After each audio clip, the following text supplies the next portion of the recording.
All right, so we're going to get started with the general meeting for May 20th. We have a few items on the agenda for the general meeting. So let's start with the extension. That is under tab 4, BMZ 2021-215, 3317 to 3323 West Belvedere Avenue. This is, trying to see what number extension this is. One, they've already had 2 extensions, and this would be the third. This was a variance request for off-street parking. Let's see. They have moved forward in pursuing redevelopment. They obtained a building permit and a grading permit, which they attached. They also secured a grant and now have sufficient funding to begin work, and they will begin by this fall. So they're asking for an additional 12 months on this variance approval.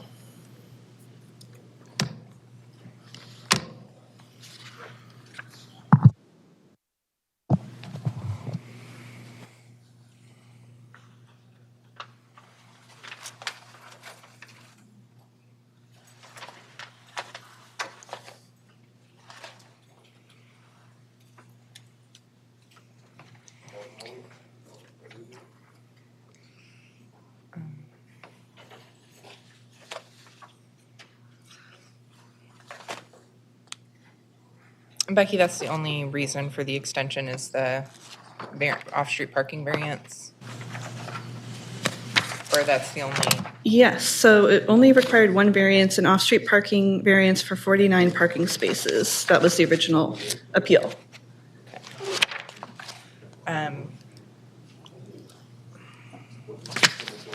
Is off-street parking included in the bill? No, so, well, there is a small exemption for off-street parking for up to 3 residential dwelling units, but that wouldn't apply here because this is a medical facility. Yeah. So they do still need the variance. The actual thing that they were building was an addition to the building, which required them to increase the amount of parking because it was based on the square footage and the number of staff people, with both of which were going to increase. But I don't believe, unless I'm recalling incorrectly, that the building expansion itself required a variance. They just needed the additional parking. And so their thing is they just didn't have the capital to begin construction until recently. Exactly, because I think they were waiting for financing to come through. So it seems like they have it lined up now and are moving forward.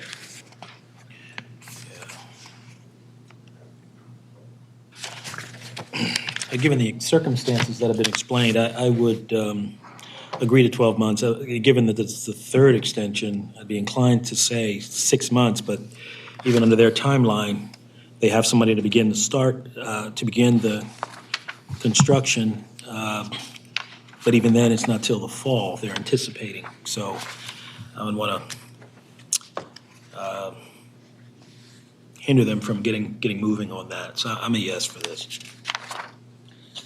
I'm also a yes. I'm also a yes. I'm also a yes. I vote yes.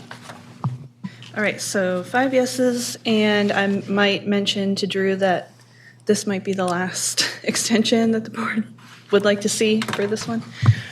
Usually around the time that we hit 2 or 3 extensions, we start to run out of a little shaky there. But. yeah, extensions. So, all right, so I will let them know.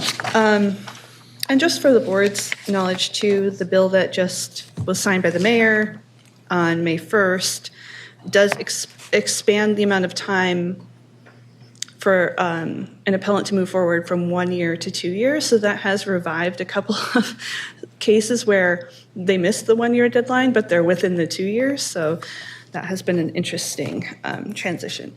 So that may also lead to fewer extensions being necessary, which would be great. So let's move on to the reconsideration request. This is under tab 5. In the docket memo that's under tab 3, I have the rule. You also have it under the rules, which you have the entire set of rules in front of you. It's Rule G, clarification or reconsideration. And just to remind you, a request to clarify or reconsider has to articulate identifiable facts supporting the contention that the board's decision was a product of any one or several of the following: fraud, mistake, irregularity, inadvertence, surprise, clerical errors, or upon showing of good cause as to the unavailability of evidence, the existence of newly discovered evidence, or other pertinent evidence not available or not presented to the board at the initial hearing. And the board can clarify its decision or schedule a hearing to hear more or deny the motion without a hearing. This was for 2024-272. And I'll give you a second to look through it if you haven't seen it already. This was the request, the appeal that we ended up approving a front yard variance to set the house back 20 feet instead of 25 required by the code. So we ended up approving a 5-foot front yard variance. There was a lot of back and forth between the appellant and the opposition here. So I'll go through the main points in the reconsideration.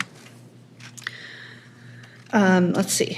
The first main contention is that they say that the original house that was demolished was 25 feet setback instead of, the appellant said it was 20 feet. And that was kind of the basis of why the board approved 20 feet, was that there was an existing foundation that was being built on top of.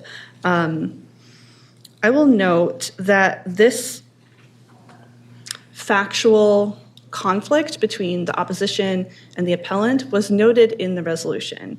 And so the board decided, because there was a lot of back and forth, the board agreed with the appellant that the 20-foot setback was what had previously existed. So this isn't something that is new. This is basically something that was raised during the hearing and talked about during the hearing.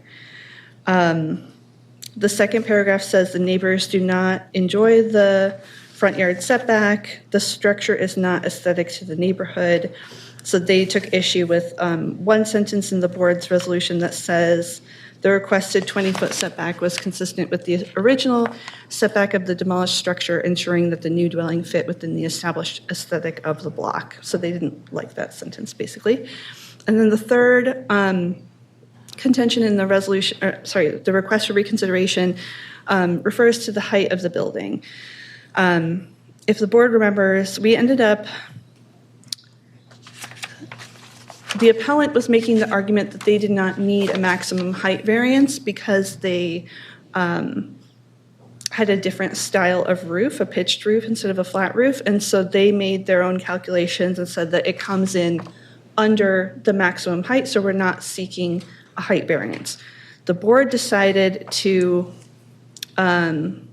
essentially approve that argument and say we're not going to make a determination on the height variance then, and you can make that case to the zoning administrator, and if they agree, then they will grant you the building permit. If they don't agree, you'll have to come back and get the maximum height variance. So the resolution specifically says we're not making a determination about the height of the structure.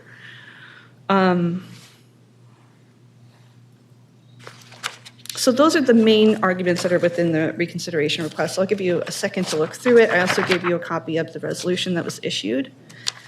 The appellant was given the opportunity to respond to this and did not do so. So this is all we have for the reconsideration. Happy to answer any questions from the board on that. Okay. On the first issue, I'm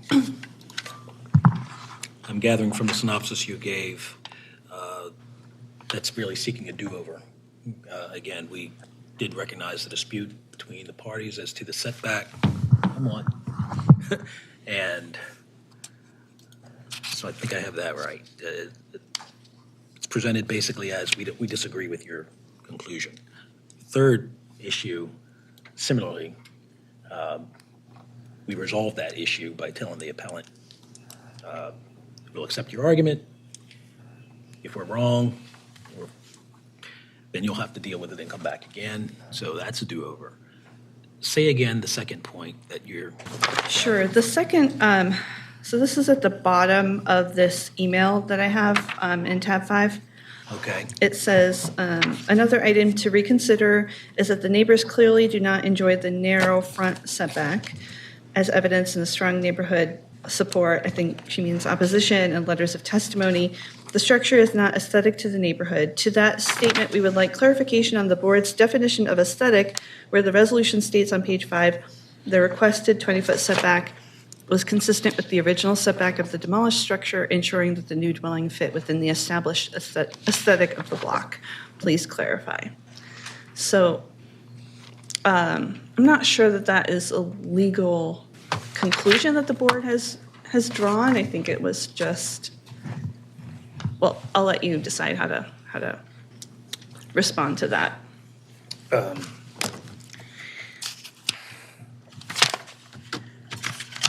that's the resolution here. And in the resolution, that statement, okay, is keeping it in the city's comprehensive plan.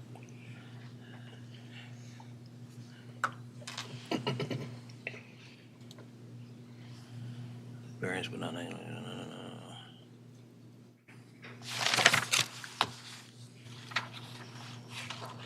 And just to direct the board back to the reasons for reconsideration or clarification, has the board made a decision that was the product of any one of the following: fraud, mistake, irregularity, inadvertence, surprise, typographical error, new evidence? That's really what the reconsideration is for.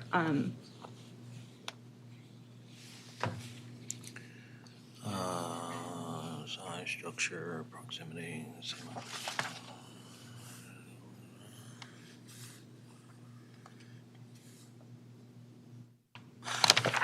I don't think it needs to be clarified at all.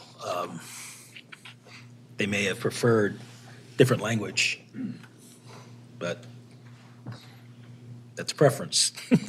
I don't think it fits within any of the bases for reconsideration. Again, as to the first and the third points, that's a do-over, which is not the purpose of a motion for reconsideration. And, I would note that, them pointing out that sentence that the requested 20-foot set in the resolution, the requested 20-foot setback was consistent with the original setback of the demolished structure, ensuring that the new dwelling fit within the established aesthetic of the block. Well, the resolution, frankly, goes on to say while some opposition cited concerns about the structure's size, proximity to the sidewalk, the proposed dwelling was in keeping with the historical character of the neighborhood and the city's comprehensive plan. Even further down, preserving the character of the block without overwhelming adjacent homes. I think that, frankly, emphasizes what we mean by aesthetic of the block. Again, they may disagree, they may not like it, but I think our resolution was very clear. So I view that request for clarification, again, as simply requesting that we add or modify the language when our intent and our explanation of that ruling was very clear. So that's actually a do-over too. I mean, that's the conclusion we made the way it was written in the resolution. So I would deny the motion for reconsideration. Those bases. Also vote to deny it. I vote to deny. I also vote to deny. I also vote to deny. All right, thanks. Let's go through quickly the alley and footway appeals. These are cases where DOT has told us that they do not have evidence that they properly notified the property owner, and so we are asking that these 5 appeals be administratively approved for that reason. I agree. We'd like a due process in each one of them, so. I agree. Also agree. I agree. I also agree. Okay, great. And then 2 more. So the first one, BMZ 2024-247, 5122 Harford Road, was a request for a residential conversion in an office residential zoning district. And the variances that were needed for this residential conversion, which the board could have approved, were related to the square footage of each individual unit and the overall square footage of the entire structure. Both of those needed variances, pretty significant ones in the case of the individual units.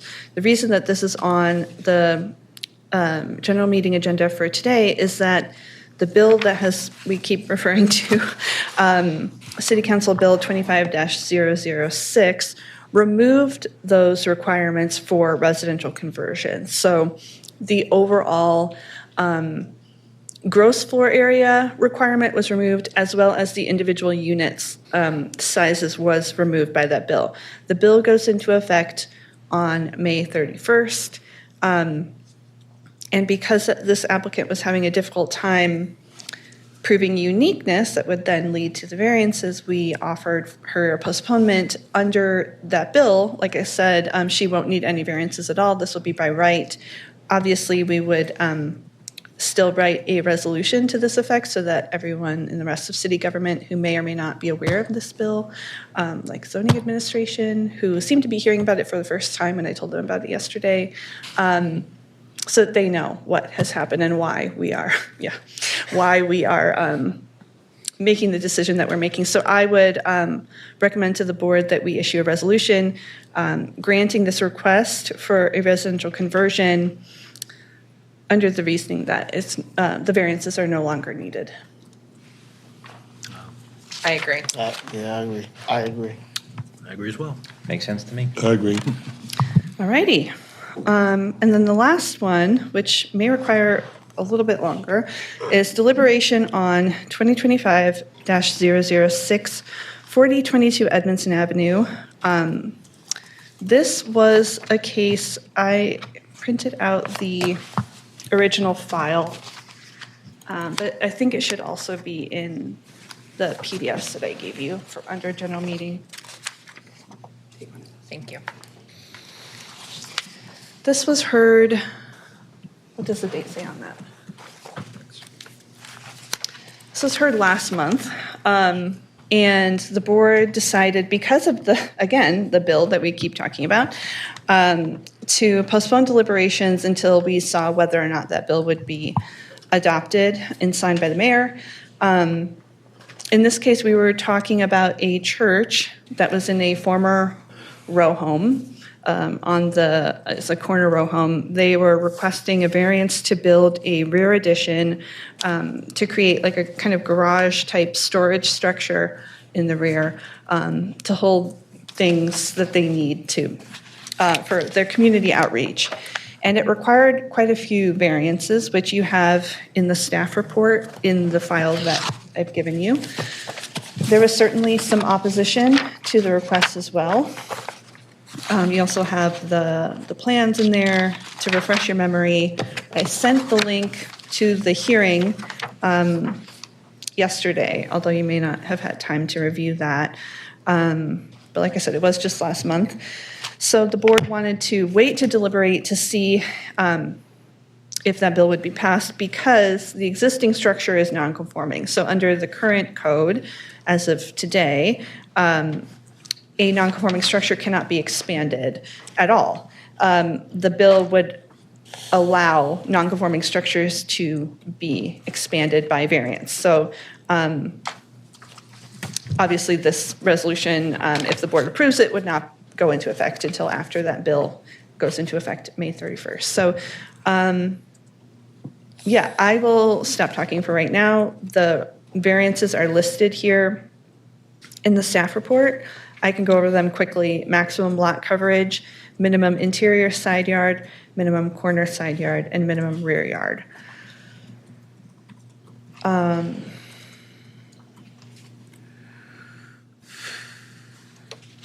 That's it.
If I remember correctly, the crux of the opposition's testimony was about sort of not liking sort of how it had been used before, that side lot, and maybe just concerns about being good neighbors. It seemed like there were also Yeah, some there were concern- challenges Yeah. with visibility Yeah. to the alley, trash, challenges related to the distribution of charitable things like food, Yeah, that the neighbors were concerned with. Unfortunately, zoning isn't right. the right tool at Before, which yeah. to address those issues. And I don't know. I would like to believe that them having storage there would help with some of those concerns about the junk and things of that nature out.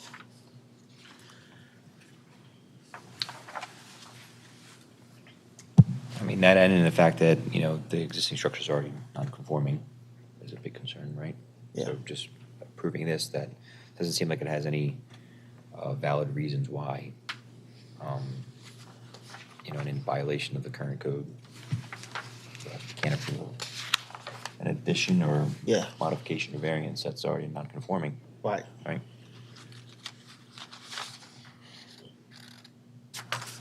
Right, but that provision will go away and be struck after May 31st, which is why if the board had deliberated before we knew about the bill, then the board would have had to say no, because it would have been an expansion. Now, as long as our resolution comes out after May 31st, which it will, that provision of the code will not apply anymore. That would have blocked this even being considered as a variance. I don't recall if that was one of the reasons why we had extended deliberation. Correct, yeah. There were some other things that were brought up during the hearing, like there being a bus stop on that corner, which kind of makes it maybe more obvious to people traveling around that area that there might be things to break in and steal. That's right, I remember. If you're, yeah.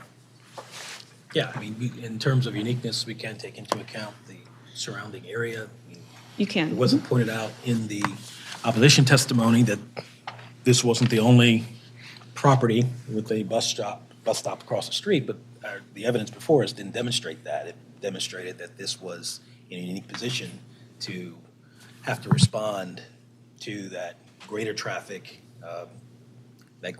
giving rise to more incidences of opportunity to break in and steal things. As I recall, the opposition sort of suggested that, without the new structure, they break into their homes. it seems like a decent remedy or attempt to remedy circumstance. I think frankly that its location across the street from the bus stop, which brings a lot of traffic to their doorstep, is sufficient, I think, to establish uniqueness for the purpose of doing this. So I think that uniqueness, again, gives rise to a practical difficulty of they're trying to remedy a situation here. And, building the structure could be, enhance the security associated with it, with their greater traffic in the area that impacts their property more than any other property. I think all the other aspects of the variance standard are met. I guess I have to put that on the record.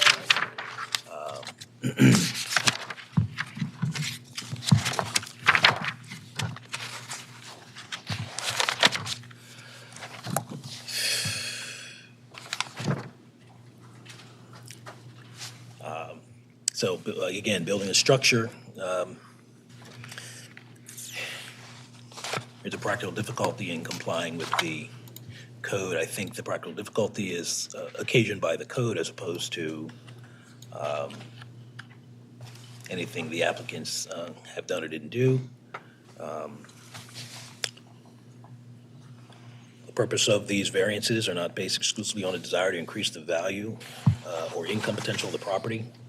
We know, and the opposition agreed or acknowledged that, there were these crime issues and these break-in issues really had nothing to do with the value or income potential of the property. Will the variance be injurious to the use and enjoyment of other property? As I recall the testimony, there were lots of complaints about the church anyway, and the things that were happening to that area. And I think the proof was deficient that this structure being erected would be injurious to the other parties. I think we asked about lighting in terms of any deficiencies. Appellants indicated sufficient lighting would be there. And certainly the other neighbors have the opportunity to light up their own yards and their alleyways. But I wasn't particularly persuaded by the testimony that it creates a dangerous situation with the erection of the structure. I do believe that the variances would be in harmony with the purpose and intent of the code. Again, this is yet another example of why we have this procedure and this process.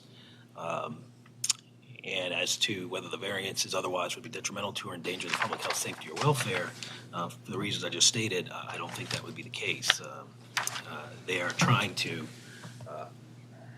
frankly, improve security not only for themselves but for everybody on that block by building this structure. And I don't think it's contrary to the public interest, and I think it's a proper remedy, and I don't think the demonstration was made that this will create a danger to the public.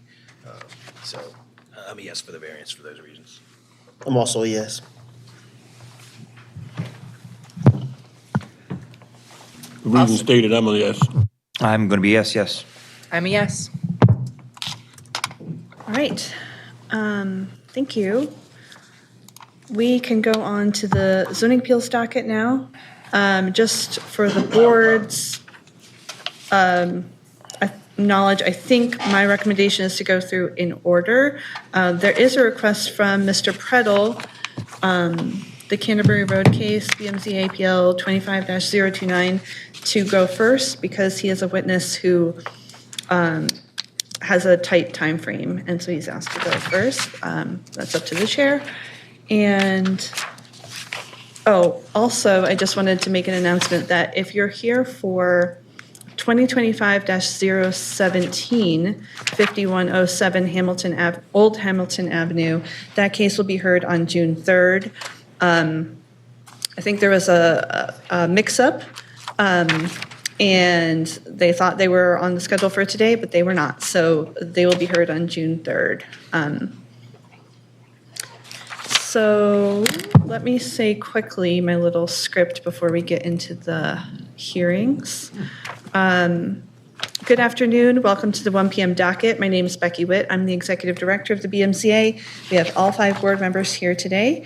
Please, if you need to talk on the phone with someone or speak with someone, please do that out in the lobby. When it's your turn to talk, you can come forward. Make sure your microphone is green. If we start to get a lot of feedback, we'll figure it out. But please make sure your microphone is green. Introduce yourself. Spell your name for the court reporter who's sitting across from me, and take an oath before giving testimony. If you haven't already signed in on the sign-in sheet here at the table, please do that. The board will probably vote on your appeal today, but we have to write a resolution, which is a written document that explains what we did here today. It requires drafting and review, and it takes several weeks, so we will send it to you by email when it's ready. And I'll turn it over to the chair. Okay, so we're going to go with 3935 Canterbury? If you want to accommodate Mr. Prettle, then yeah. No, he's kind enough to request it, so we can accommodate that. Calling case number BMZA PL 25-029, 3935 Canterbury Road. There's an R5 zoning district. Mr. Prettle is the appellant, and the request is to construct a 1-story rear addition requiring variances to bulk regulations approval. All right. Get the party sworn. Do you swear or affirm under the oath or perjury that the answers that you give in the statement will be the truth, the whole truth, and nothing but the truth? Yes. Thank you. Great, I hear from staff and planning. All right, so there are 3 variances needed here for this project. Minimum rear yard, 25 feet is required, 13 feet, 3 inches is proposed to be 11 feet, 9-inch variance. Minimum interior side yard, 15 feet is required, 9 feet, 9 inches is proposed to be a 5-foot, 3-inch variance, and maximum lot coverage, 35% is allowed, 42% is proposed to be a 7% lot coverage variance. As always, the board needs to find uniqueness and practical difficulty when dealing with variances. So 3925 Canterbury Road, request for variances for yards and lot coverage for the construction of an addition on a single-family home. Planning has no objection to the appeal. Thanks so much. Ms. Prettle. Great. Thank you, Mr. Chair. If I may approach, I just want to hand out a couple letters of support. And Certainly. I appreciate your accommodating the homeowner and the property's performing civic duty across the street. So, and we appreciate it. So, right, Nate Prettle, TW Consulting, here with Jake Wittenberg, who is the property owner, homeowner. This is where he resides with his family. We're here to request, as Director Witt mentioned, a 1-story rear addition to the existing semi-detached single-family dwelling in the Tuscany Canterbury neighborhood. When we started looking at this project, we considered a number of different potential improvements. The purpose of these improvements is to provide additional living space for Mr. Wittenberg and his family. They have lived in Baltimore City. Jake, since you came to Maryland, and you have a strong desire to stay in Baltimore City. And so that's the first goal of this project. The second, equally as important, is how do we create an addition that complies as closely with zoning regulations as possible. It matches the character of the neighborhood. Fits with the existing layout of the house. And I'm going to have Mr. Wittenberg talk about some of the unique aspects of the interior of the house that dictated this, and the other existing conditions. And so there are some unique aspects to this property which, in totality with these other aspects, dictated where this addition could be built. The first unique aspect is the rear slope of the property, which restricts the ability to put additions below this proposed 1-story addition. There are several you'll see on the plans called crawl spaces, which is unusable living space. As part of that unique aspect, there is a rear driveway, and so the steepest part of the slope on the attached interior portion of the yard, which cannot, that's the first spot we looked at. There is room that could be built there that would be within the zoning regulations, but if we were to build there, then there would be no ability to continue to provide off-street parking, which we know is a requirement here, and not only from the zoning requirement, but a requirement for Mr. Wittenberg and his family, like many others, to live their lives. The second aspect of this is the part of the hardships is the existing rear deck. So we're proposing to demolish this deck, and ultimately we decided that the addition would mirror the footprint of this deck as closely as possible.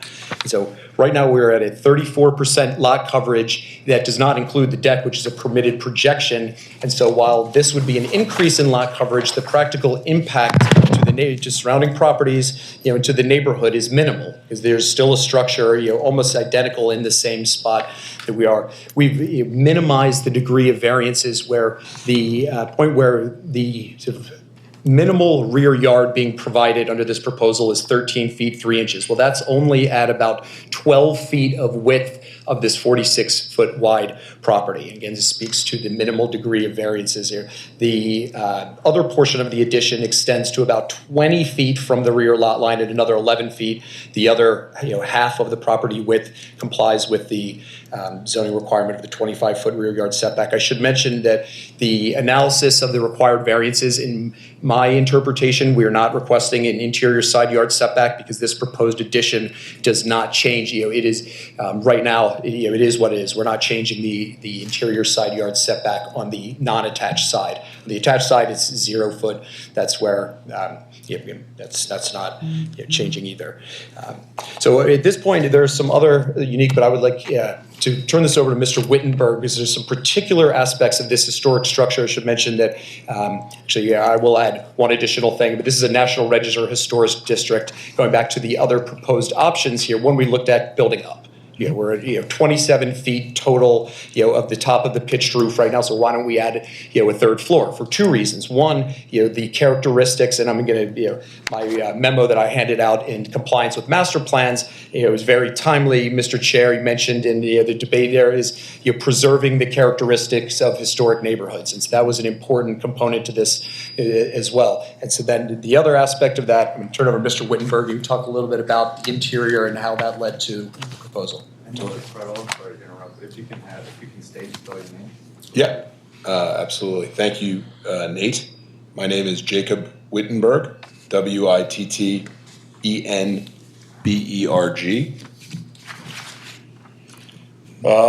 So in exploring this project, having lived in this home for 7 years, the kitchen, as it was originally designed and laid out, was made for a very different style of living. When it was originally built, and we did research to find the original sales brochures, the kitchen was meant to be a place sheltered from the rest of the home, as there were people working in the kitchen who were not participating in the rest of the home. That is no longer the case in the way we live today. We host people in our kitchen and want it to be a part of the home. The existing kitchen cannot be reworked to accommodate modern appliances, modern living, because of a chimney that runs through the kitchen, which was originally made to house a trash incinerator and is still in use as a flue vent for the boiler system. This chimney can simply not be removed, and it creates a real impediment to creating a modern kitchen.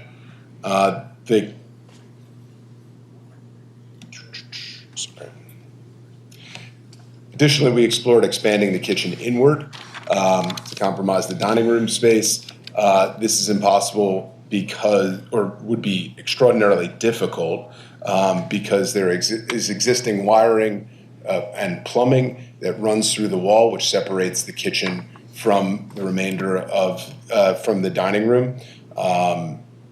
There has subsequently been ductwork, which is run alongside of that wall, again, making it very difficult and potentially cost prohibitive to push the kitchen inward.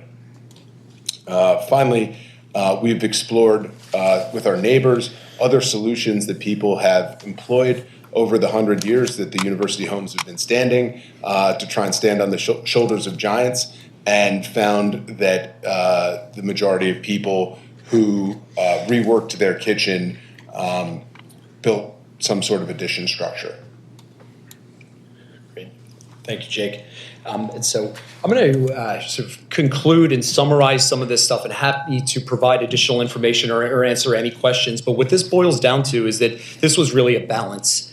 A balance of all of these different factors, unique interior features, unique topographical conditions. There are many similar, on its face, similar properties throughout Tuscany, Canterbury, but none of them are the same as this, due to the side that it's attached on, the slope in the rear, how the driveway impacts it, and how these interior features all restrict in different ways the ability to improve this property in a reasonable way. In addition to the fact that the location of this proposed addition essentially mirrors what is a structure already, a rear deck. Granted, a deck is not the same thing, as an enclosed structure, but this is, again, the footprint is as close to existing as possible. The degrees of variances that we're asking for are minimal, and I would urge the board to approve this variance based on these hardships described that are stem from the unique aspects of this. And before sort of open up to any questions, I think I've gone over uniqueness and hardship. Just want to run down the other variance approval standards. These unnecessary hardships are solely caused by the code and the existing features of the property. They are not caused by any actions of a person with interest in this property. The purpose of this variance are solely to provide additional living space for Mr. Wittenberg and his family to stay in the home. They're not done to increase value. The variance is in no way injurious to the use and enjoyment of other properties, nor will it substantially or really diminish at all property values in the neighborhood. And this is important. The variance is certainly in compliance with the purpose intent of the city code and the other plans such as the comprehensive master plan, particularly for two reasons. One, as stated before, the desire to preserve historic neighborhoods, which again was one of the balancing factors that played into this eventual proposal, and the ability to improve homes to allow families to stay in Baltimore City, which this was again the first goal of this. And I think that this proposal, which was 6+ months in the working to come up with this before we even came to the zoning board, meets those guidelines, and alas, the variance will not be detrimental to or endanger public health in any way. Frankly, this is an improvement that will be an asset to the neighborhood, will allow Mr. Wittenberg and his family to continue to use and enjoy their home. And I'm happy to provide any additional information, answer any questions should the board have any. And thank you for your time. Okay.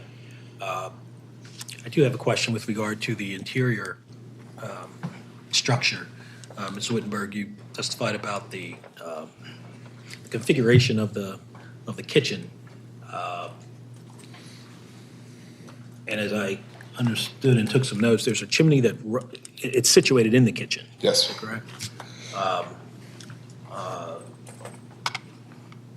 What kind of how are you utilizing it now? That it's best you can, I guess. That makes it's it used to vent the steam boiler. It's used for the flue gas for proper ventilation. Now, I know this wasn't the exact prompt, but it's worth explaining that through-wall boilers are made for hot water boilers. Unfortunately, because steam is a relatively unused technology, they haven't developed through-wall boilers for steam. So I would like there to have been an engineered solution to be able to abandon this chimney. When we replaced our boiler 4 years ago, one was not available. Okay. And when you're referring to, modern appliances, ovens, what is it you're seeking to do? There's inadequate space. So as the kitchen was originally configured, it was meant for an icebox and a sink. As it exists right now, there is a dishwasher. There is room for an oven. There's not room for much else.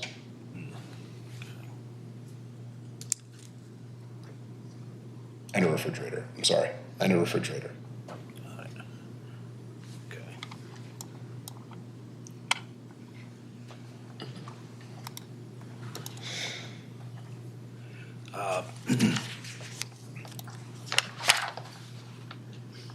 And if I understand your presentation, Mr. Prettle, The uniqueness. This design would allow to continue the off-street parking that you currently enjoy. Correct, yeah, and so just about the off-street parking and how there's two factors in that rear yard. It's not only the,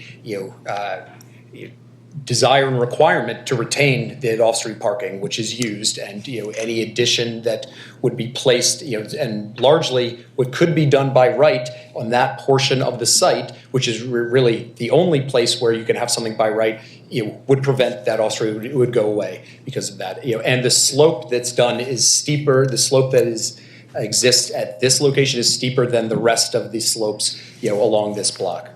It has a more severe grade change, again, which further restricts the ability to. And these are the hardships, along with what Mr. Wittenberg described. These, very fascinating interior, features. But unfortunately, maybe not the best for today's living. The reason we're here today. Okay. Any questions from the board? No questions. All right. Thank you. Great, thank you, Mr. Chair. Thank you.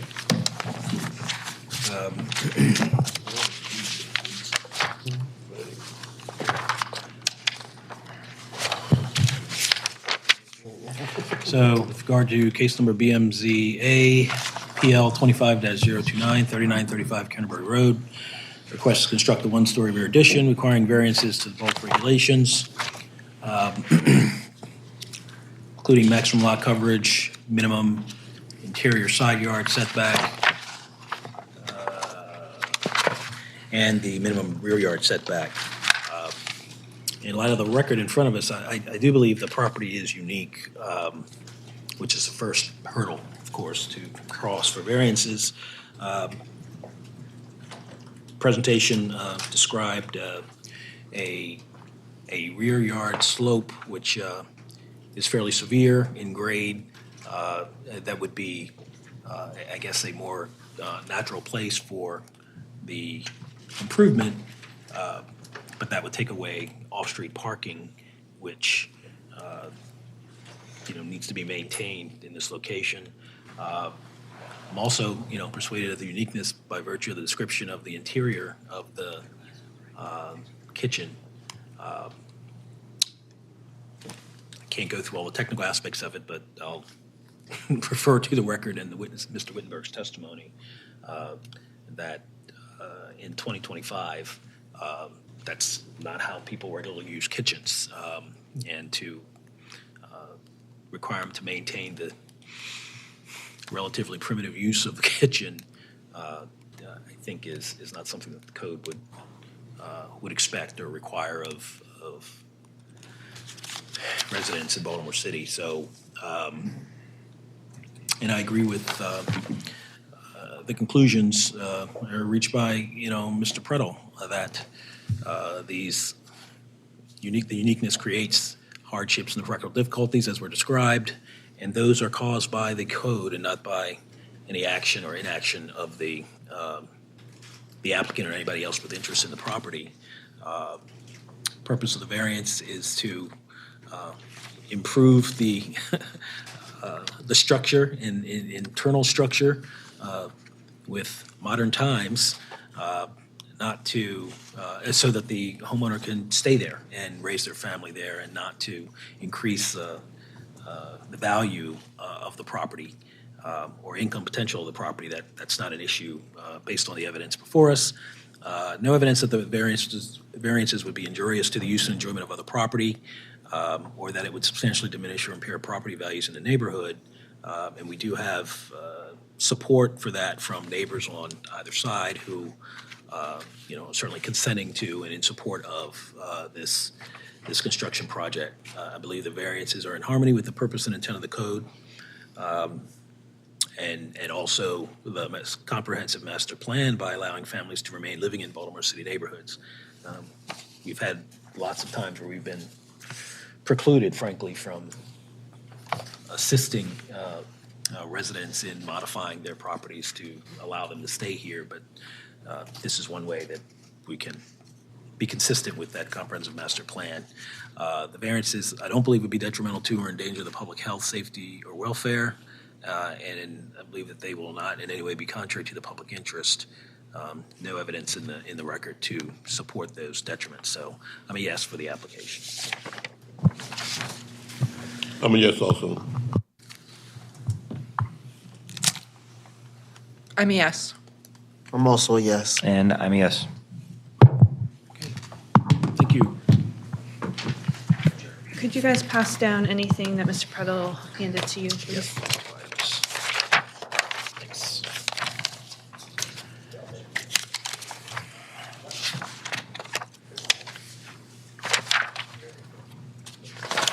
I'll go back to the top of the docket.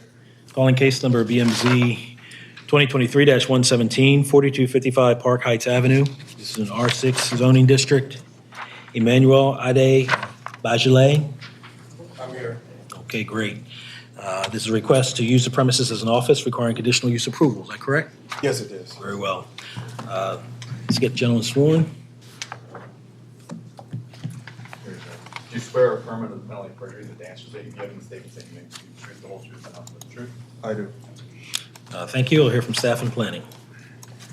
All right, you could probably call this one and the next one together because they're next door to each other. and Oh, I'm sorry. the two Why don't we do requests that? are Identical. Also calling case number BMZ 2023-118, which is 4253 Park Heights Avenue. Same R6, same appellant, and the same request to use the premises as an office requiring conditional use approval. So we have two cases before us now. All right, so these requests were before the board several weeks ago, and the board asked the appellant to give us an updated site plan that showed an office space instead of a single-family dwelling, which is what the properties both had previously been used for. Both of these properties do qualify for neighborhood commercial establishment use because both of them have been used for non-residential purposes in the past. Yeah, they both have historic uses, various different kinds of things, radio store, delicatessen, grocery florist, ice cream shop. The other one said a portion of the premises was approved as a church. So the board can approve an office in both locations under neighborhood commercial, under conditional use approval standards. And we did receive the updated floor plans that are in the file. All the floor plans that have been given to us are in the file, so if you just keep looking, you'll see it. And that's it. Thank you. So regarding both of these cases, as mentioned, they were heard a few weeks ago. They meet the requirements for a neighborhood commercial establishment with a history of non-residential, and planning is maintaining our recommendation of approval. Thank you so much. All right. Sir, I do understand that you provided good to see you again. You provided the updated site plan from which we can determine that there is an intent to use in both of these properties for office space on the first floor. With regard to the office space, I'll just ask if you know, and you may not. I imagine you're going to rent the office space out? Yes. Okay. And so would you have any idea at this time what the hours of that office space utilization would be? So our pharmacy is open from 8 o'clock to 6. So our proposal is that whoever is renting it, they'll operate between the hours of 9 to 5 or earliest 8 to 6 when we're open with the pharmacy. Okay. But it won't be any operation that will take place after that because we have to, based on our HIPAA rules that we have to provide and protect for patient portal information, everything has to be shut down on that existing property that we own. Has to be shut down when we close the pharmacy. Even though there's a giant medical center across the street from us, the Rite Aid, which is about to be closed down, we expect an influx of new clients. So whatever is going to happen, we have to stick to the rules of the open operations of the pharmacy. We'll have to abide by whoever the tenants are for the other two properties. Okay. Okay. And this is an odd question to ask you, but given the standard that we have to find, are you aware of any information or circumstance that would suggest that operating office space at these two locations would present any kind of danger or detriment to the public? No, it won't. All right. Any questions for the applicant? No? No questions. All right. Anything else, sir? That's it. All right, we're good. So we're here on these two matters, BMZ 2023-117 and BMZ 2023-118, 4255 and 4253 Park Heights Avenue, with the request to use each premises as an office requiring conditional use approval. The first finding we have to make with the establishment, location, maintenance operation of this conditional use office space be detrimental to or endanger the public health, safety, or welfare. There's no evidence in the record of that, and hard pressed to find any circumstance in which this kind of conditional use would prevent or present some kind of concern to the public health, safety, or welfare. Would the conditional use be precluded by any other law, including an applicable urban renewal plan? There's no evidence in the record of that either. So that's a no preclusion. Would the authorization for this conditional use be contrary to the public interest? No. The authorization for this conditional use, I mean, it's being used for, that's why it exists, for matters like this to come before the board to obtain approval through the proper channels. And with the authorization be in harmony with the purpose and intent of this code, again, yes, I believe it would be. For improvements and moving forward on a project such as this, that's what the code is for. To the extent that though I've not identified any, nor has the applicant, to the extent that there are any adverse impacts associated with these conditional uses at these two locations, to the extent there are any adverse aspects associated with those conditional uses, I don't believe such impacts would be any greater or above and beyond those which would normally be expected with this type of conditional use anywhere else within this particular zone. So for all those reasons, I'm a yes for the applications for both cases. I'm also a yes for both cases. I'm yes for both. I'm also yes. Also a yes for both. Thanks, sir. All right, thank you. Have a good day. Great, good luck to you. Case number BMZ 2024-299, 1242 Darley Avenue, so R7 District, Judou Boubacar Baez. This is a request to use the ground floor of the premise as a retail goods establishment, no tobacco sales, requiring conditional use approval. And we'll get the witnesses sworn. Do you swear or affirm under the penalty of perjury that the answers that you give in the statement they make will be the truth, whole truth, nothing but the truth? Yes. Yes. And who spoke? This is Mr. Baez. I'm Mr. his Baez. attorney. In fact, my name is Hisham. Can you spell? Yep. Hesham. Almabari. Almabari. Okay, thank you. All right, we'll hear from staff and planning. Right, the request is to use the ground floor as a retail goods establishment, neighborhood commercial establishment. This requires conditional use approval. The property has a history of commercial use, so it is eligible for consideration here. And we just have been starting to note, especially for cases that are like convenience store type uses, that to make sure people know that no alcohol, no tobacco sales are allowed. That's it for me. Great. So neighborhood commercial establishment on Darley Avenue. Again, a previous authorization of non-residential use for neighborhood goods establishment. We understand it was the same applicant who then closed due to COVID and is seeking, again, have a neighborhood commercial authorization. Planning recommends approval of the appeal. Okay. Mr. Baez, want to tell us about your project and how you intend to use the conditional use you'd like to operate there? Okay. I'm Mr. Baez, Judou Baez. and we take that store in January 2024, and we wanted to use it as a grocery store, Okay. which sells no alcohol, sells only drinks, chips, and milk, paper towel, toilet paper, this kind of stuff. So Okay. as we were ready to open the place, we find out that we didn't have a zoning. So we have to go through the zoning for a whole year. So we've been paying the landlord for his rent, and still there's no business. So our main reason is just to help the neighborhood. So we not intend to sell any alcohol or any kind of things like that. It's just to help them for the little grocery stuff. Okay. Now, no alcohol, no tobacco products? No. Okay. Do you have an idea of the hours that you intend to operate the store? We were looking at like 8 in the morning to basically 8 p.m. in the night.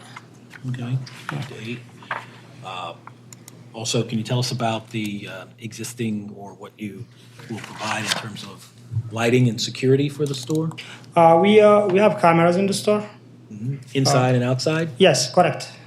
Inside and outside. And then, the lighting is good. And we had somebody who will be there from opening to closing. So. Okay. A security person? No, it's somebody who's just there to look over the store. And then to help the customers when they come to the counter. So if there is anything also, we have alarms so we can call the police. Okay. All right. Okay. Any questions for the applicant? No.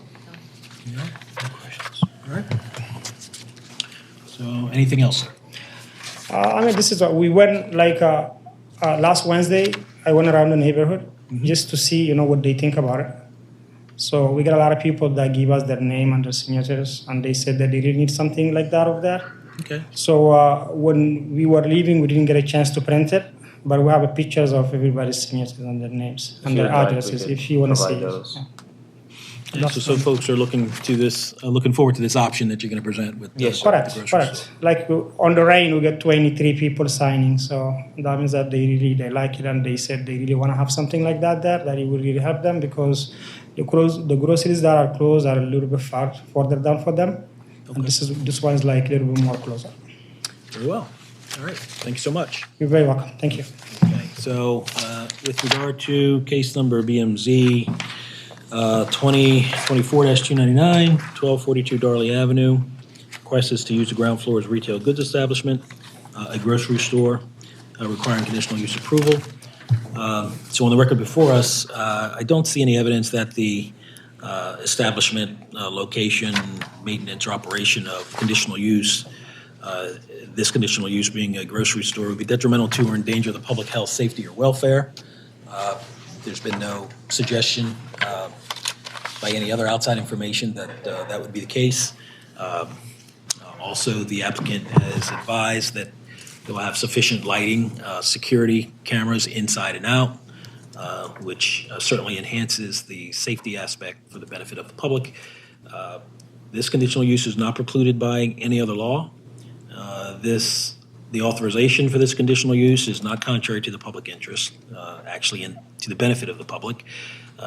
And I also believe the authorization be in harmony with the purpose and intent of this code. And to the extent that there are any adverse impacts associated with this conditional use, I don't believe those impacts would be any greater or above and beyond those which would normally be expected with a grocery store type of conditional use anywhere else within this district. So I'm a yes for the application and emphasize that the applicant knows and agrees that there will be no sale of alcohol or tobacco products at this location. So I'm a yes for the application. I'm also a yes. I'm a yes. Also yes. Also a yes. All right. Thanks so much. Good luck to you. Okay, BMZA PL 25-09, 3600 Malden Avenue. This is an R6 district. The appellant is Mark Bernal. And this is a request to use as a premises as a restaurant with outdoor seating requiring conditional use approval. We have the The applicant is counsel here, Mr. Hurdle. We can get the applicant or witness sworn. Do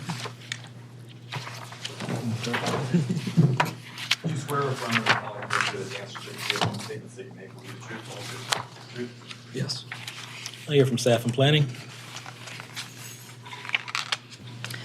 All right, this is a request for a restaurant with outdoor seating, neighborhood commercial in R6. This is an end unit, or what looks like it could have been an end unit row house on a long block of row houses. There is a residential history, non-residential history here, commercial history here. Grocery store with a carryout, was approved in '88. One thing I'll highlight, because it's something that we were talking about internally with staff, and I don't mean to steal planning's thunder on their report, but the applicant is requesting one table in the rear yard, which is approvable, but because it's attached to a bunch of other row homes, does seem like a little strange. We looked at the site plan. It looks like it's just one table. And planning suggests making the site plan a condition on the approval so that they don't fill up the rear yard with tables that are directly adjacent to someone else's backyard. So I think that that might be something to discuss as a possible condition, making the site plan a condition of the approval. There is one email from a community member in opposition to the request for the reasons of parking and noise and nuisance issues. And then there are 2 letters of support in the file as well, one from the Woodbury Community Association and another from a neighbor. Those are all in the very back of your file if you want to look for them. Okay. And I'll pass it over to Justin. All right. So, heard most of it, but a neighborhood commercial establishment with an additional conditional use for the outdoor dining. As mentioned, the site plan showing the table layout was submitted, and planning just recommends that that be added into the approval of the appeal. But other than that, planning recommends approval. Okay, very well. Mr. Earl. Thank you. Our research into this location indicates that it has been a restaurant for basically as long as we can tell. Well, sorry, restaurant and grocery store. It looks like most recently it was some kind of deli with seating inside. There's a bit of, I'd say, gray area in the code between a takeout and a restaurant, one indicating tables. And if you don't have those tables to qualify as a restaurant, it becomes a much higher level of code required. Here again, we plan to have seating. The drawings, I think, that we submitted, some of the better ones that I've seen, significant seating inside. And as far as I can tell, the plan is to have 1 6-top table in the rear. I don't believe the back area is going to allow for, even if he became very optimistic with additional seats, it would be maybe a couple more seats. It doesn't look like we could put 30 back there, maybe 8 or 10. Again, right now the plan is just for that one large table. The basement's going to be largely storage. Second floor is going to be largely offices for staff and so on and so forth. A large kitchen is planned. A small but nice bar will be planned. The hours of operation are supposed to be 5 to 10. Right now, we're looking at 5 days a week. We anticipate the hours may expand based on some success at the restaurant, but my client plans to operate the kitchen and manage the establishment himself personally the whole time. He's going to be buying the building, so he has a significant vested interest in this being a well-run establishment. He's met with the community 2 or 3 different times to get their letter of support. It's going to be a nice place, as far as I can tell, as opposed to something where it's some out-of-town people looking to do something different. I will have to note, and I think he may not want me to do this, and it is that he won a bartending award, a cocktail award yesterday, and he's running on fumes because I guess all he was able to consume at this competition was the beginnings of espresso martinis, so just a bunch of caffeine and nothing to eat yesterday. But now he's an award-winning cocktail maker as well as soon-to-be chef operator at this establishment, if approved. It's going to be a neighborhood place. We don't anticipate while we would like to see it be wildly successful and people come from all over to come to the establishment, the goal is for it to be a neighborhood spot so that people walk a couple blocks down, maybe take an Uber on occasion. It's not going to be a place where we're going to do 4 and 5 turns a night. The goal is for it to be small and cozy. That may change over time if it does see significant success, have some more chefs put on, more staff, maybe go to a longer schedule that might start a little earlier and end a little later. But for now, it's going to be just an evening place, 5 nights a week, something that he would believe would be manageable. If you have any questions, we'd be happy to answer. We had originally looked into doing live entertainment. I don't think that's something that's suitable given the zoning in any capacity. Right now, the outdoor seating is just planned for the rear.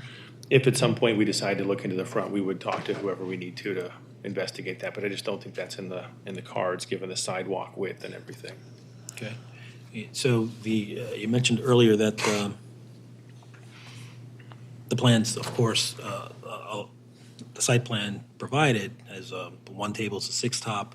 You don't anticipate any more than 6 or 10 seats. Yeah, I think if we did our best to cram seats back there, it would be 10 maybe. Half of that rear area is for trash cans and delivery. The other half is this 1 single table and a footpath to go to the alley. Would your client be amenable to capping the seating in the rear to 8? Would that be something we'd be comfortable doing? Yeah, I really don't believe there's that much room there that would make Okay. people comfortable. Well, we could cap it at 6. We'd like to have the flexibility to do 8 if that's Okay. possible. All right. Okay. Any questions for the applicant? No? All right. I think I'm satisfied. Thank you. Anything else you would like to add? The new system to get appeals is, the staff was very, very helpful in getting that to work. The system was challenging. Great, great. Any desire to hand in the award that you won? Did they give it a plaque or A picture with a trophy. I was gonna bring it here, but I left it in the car. I thought it would be bad taste. It's all right. You can You might see have it- been you can see it downstairs on in the- security a little longer with that. But, congratulations to you though for that. It's a major award. Okay, all right, so we're here on a conditional use neighborhood commercial establishment at, for case number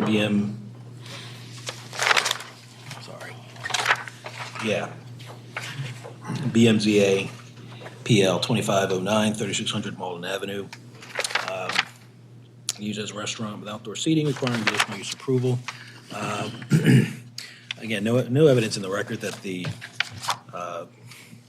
establishment, maintenance, or operation of this conditional use would be a detriment to or endanger the public health, safety, or welfare.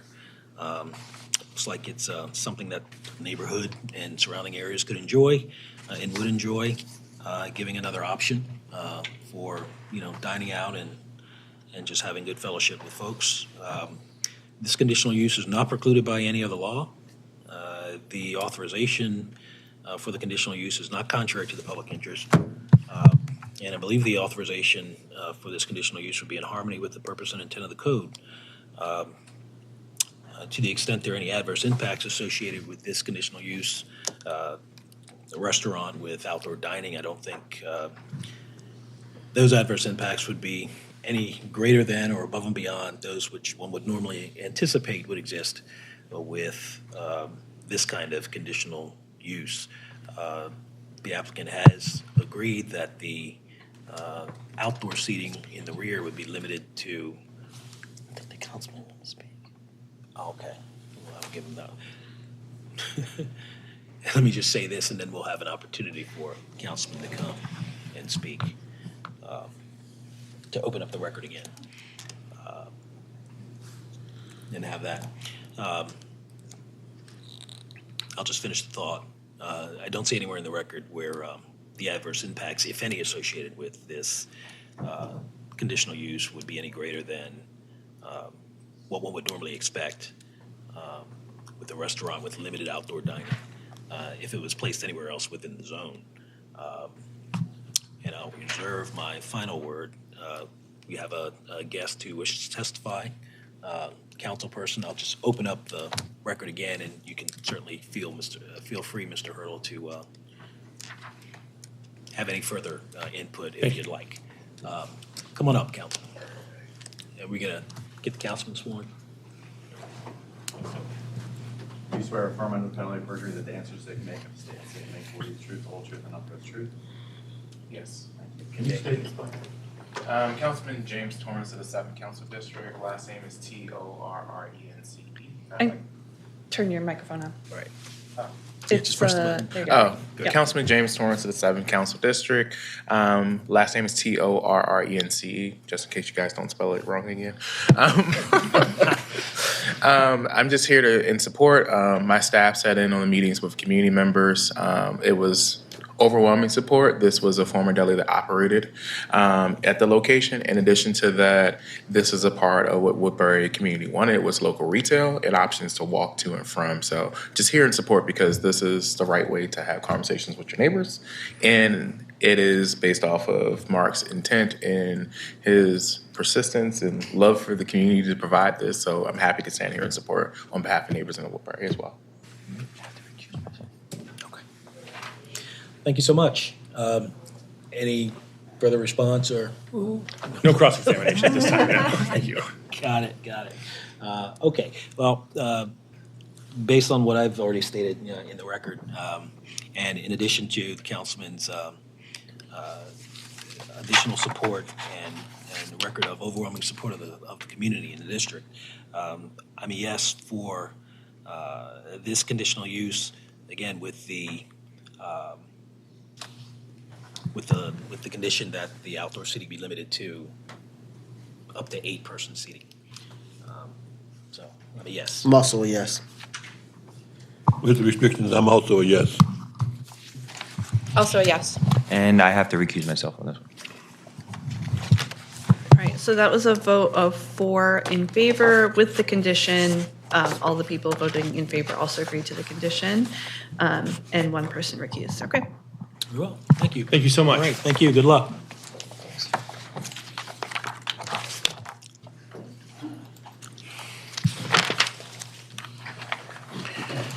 Case number BMZA PL 25-014, 903 Poplar Hill Road.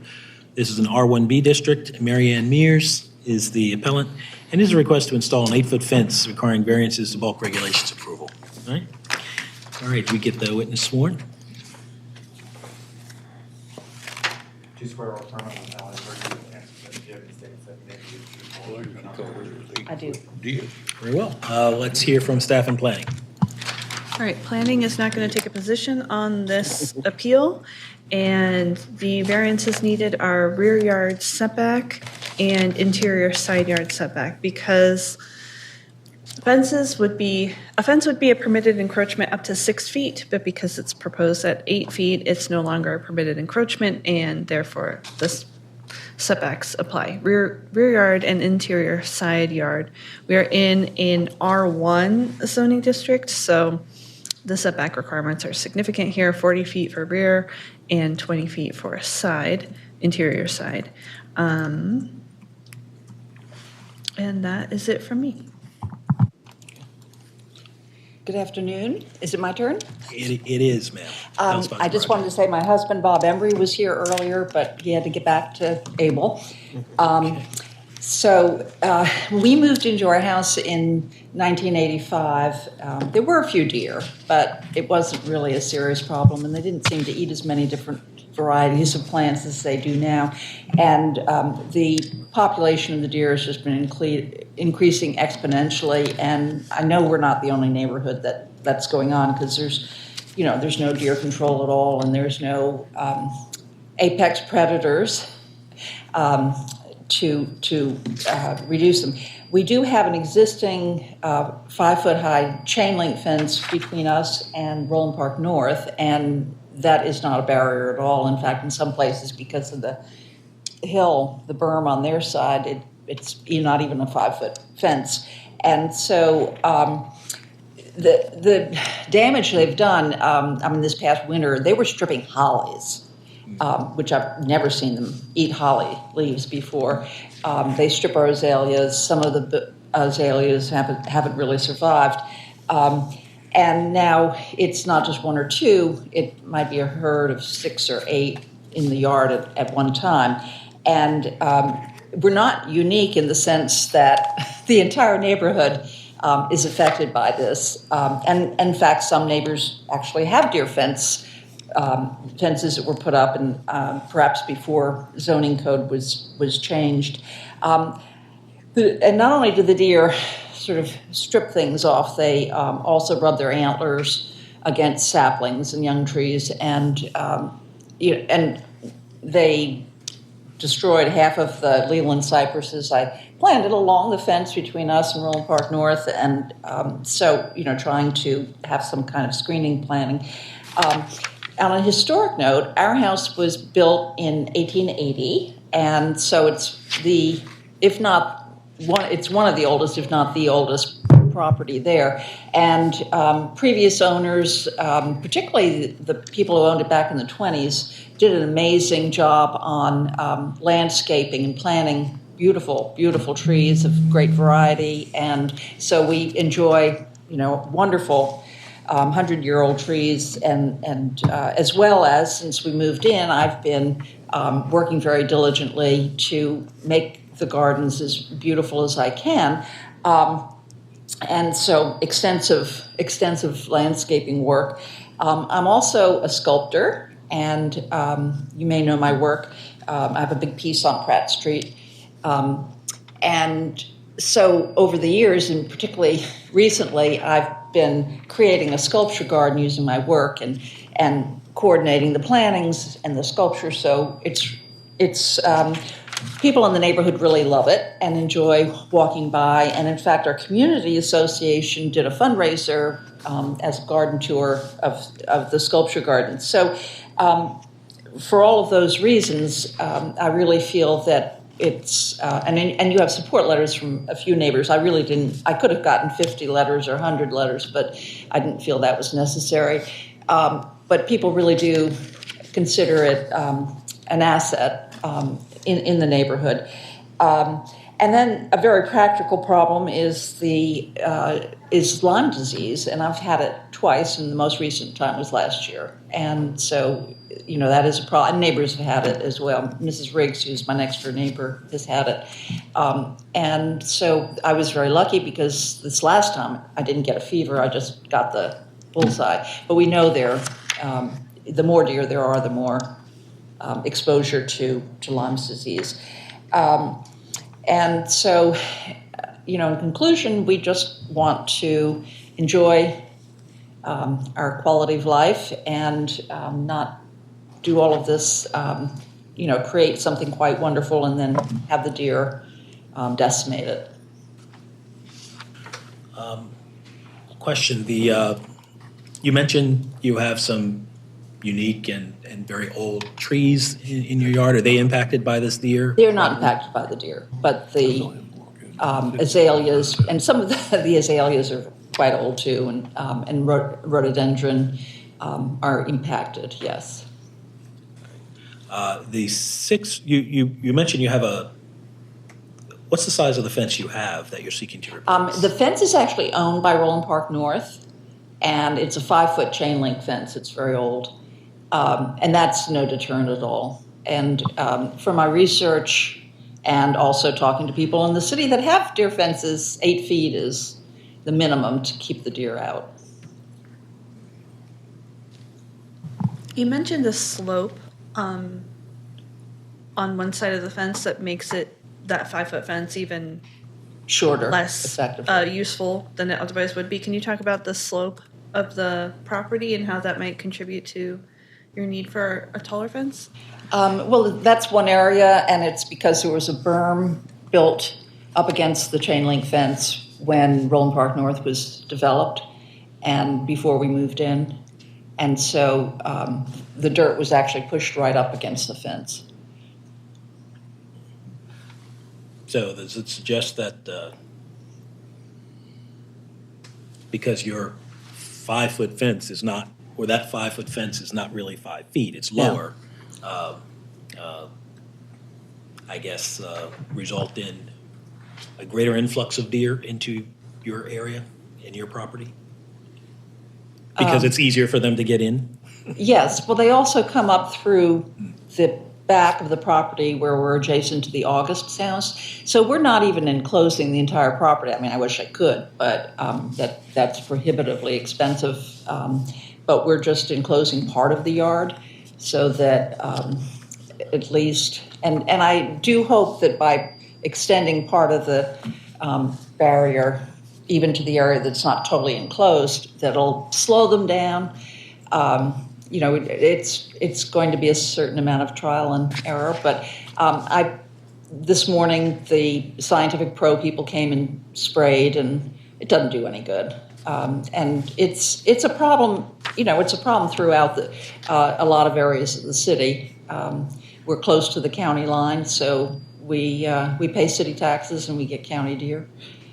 And in the county, you know, just over the border, there are things you can do to control deer that we're not allowed to do in the city. So. What do they get to do there that we don't get to do? They get to shoot them. Oh. There you go. That's very final. Yeah, and it is something that I think, you know, people are putting up deer fences, and the only reason I'm here is because Frank Bonaventure lives in the development next door, and he's on that board. And so I called him up because I actually wanted to attach, you can get kits that are just an extension of a chain link fence, and I want to do that, but they said, oh no, and besides that, you've got to get a zoning variance. But they're supporting it. So, and actually they, I think that they may want to do it themselves because the deer are a problem for their landscape materials. Okay. Is the fence to go around the entire property or just along the edge backing up to Roland Park? It's not even a third of the property. Okay. I mean, I'm using the house as, that's a barrier, existing barrier. And so, I mean, I might come back and say, well, I want to fence in another area at some point. You know, it's trying things. And I'm growing the hedge in front higher, but that doesn't really, they go through it. So, yeah, and I'm thinking about, people talk about stringing fish line through something like that to be a deterrent. So, I mean, I'm just doing going to try everything. I've got leftover lawn sign wires, and I'm thinking about straightening them up and sticking them in between the hedge plants and seeing if that'll deter the deer. They're driving us nuts. Let me tell you. Yeah, there are parts of the yard where you can't walk without stepping in their poop. There are so many of them, and it's a problem. But you know, it's not my job to solve the neighborhood's whole problem.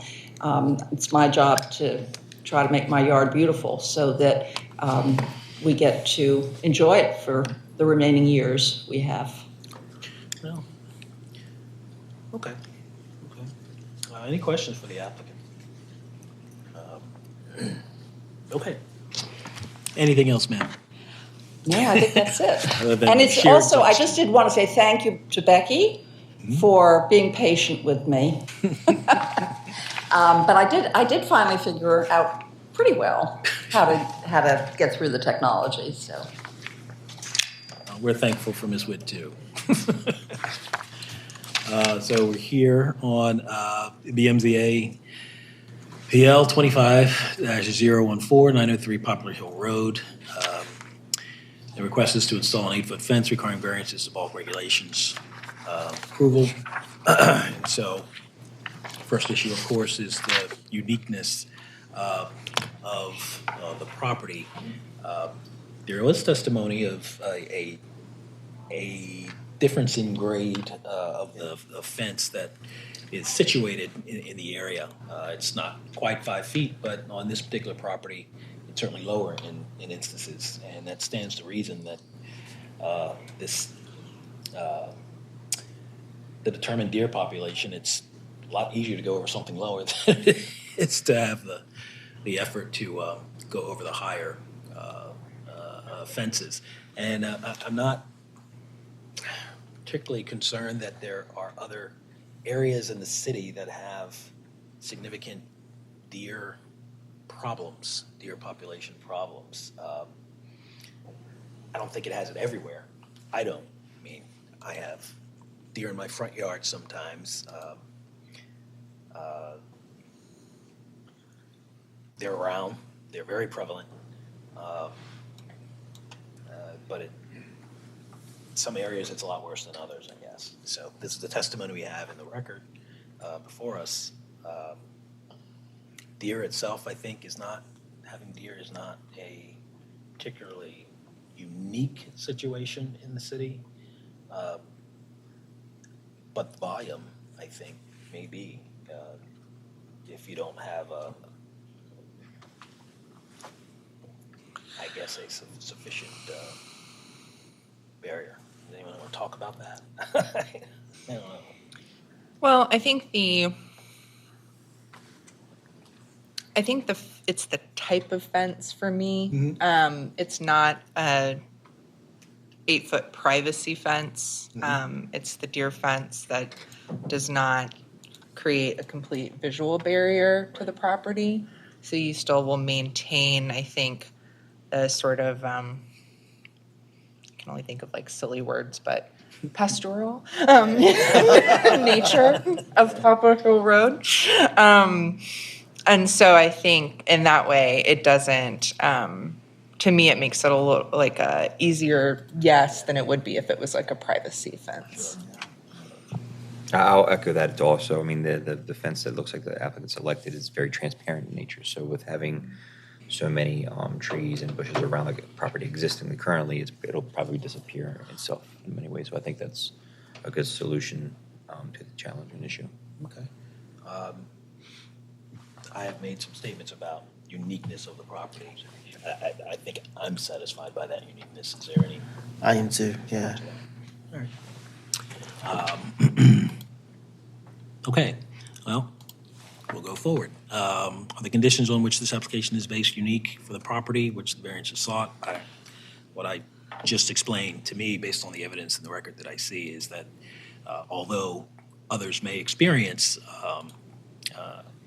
a deer problem to some degree,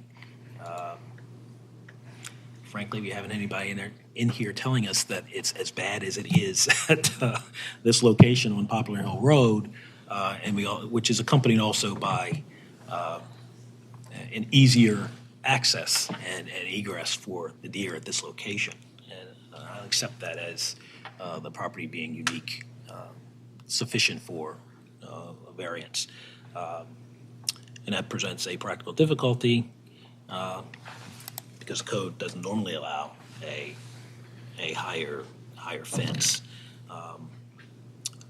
But this practical difficulty is occasioned by the code and not by anything the applicant has done or not done. And there's no evidence in the record that the applicant is feeding the deer more to invite them onto the property. So I want to be clear about that.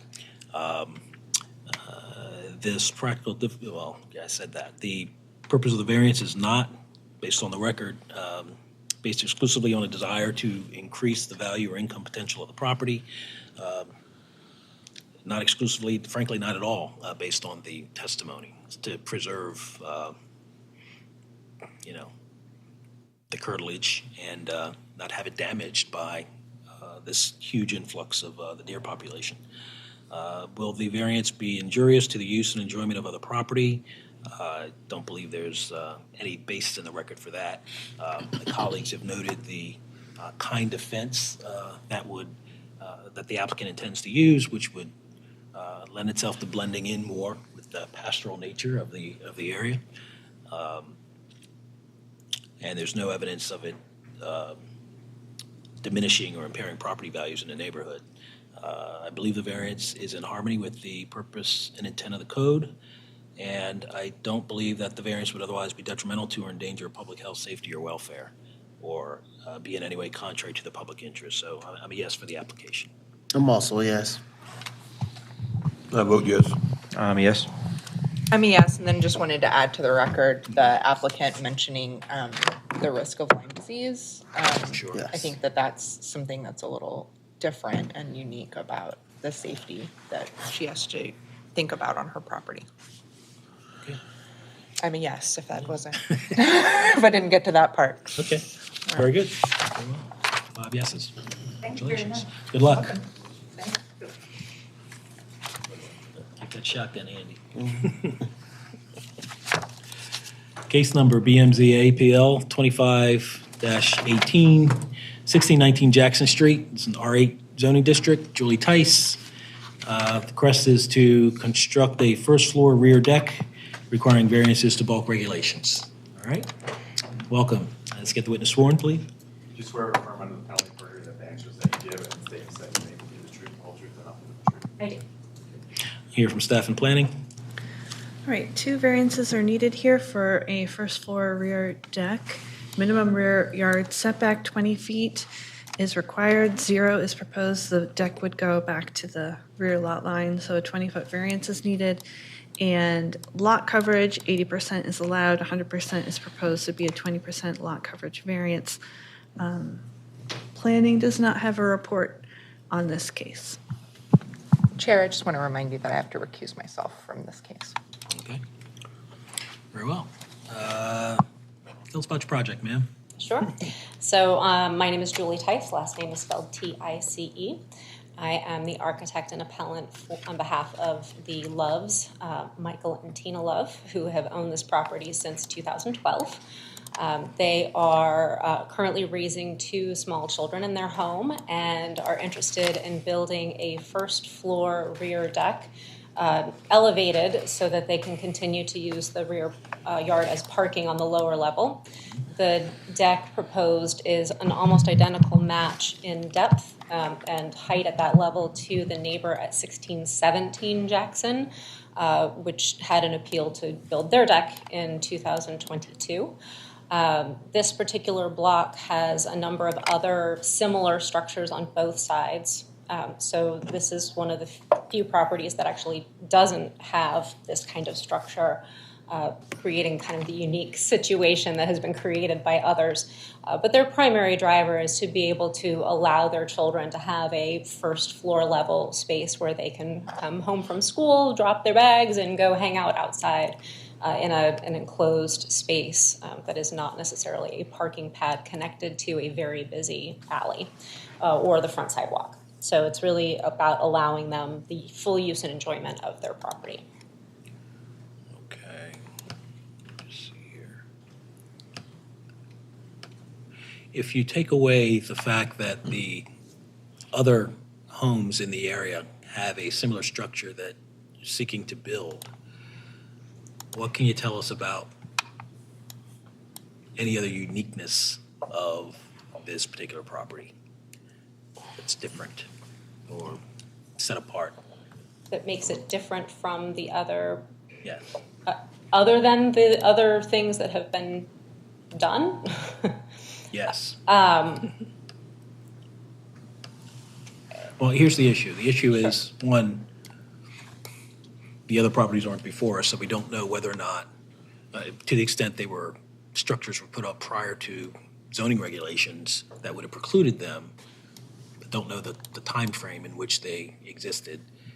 2022, I believe that probably was a different application of the variance standard. Incorrect application of the variance standard. Yeah, so this is 2021. If we're talking about 1617 Jackson Street, it was 2021. It was on the consent docket before I started. This was signed by Katie Byrne. There's no details in the resolution. Consent doc. Consent doc. So the uniqueness that we're required to find is the uniqueness of the property, the structure, the building materials, topographical circumstances, any, what's this variance you're seeking actually is 2018. No rear yard and maximum lot coverage.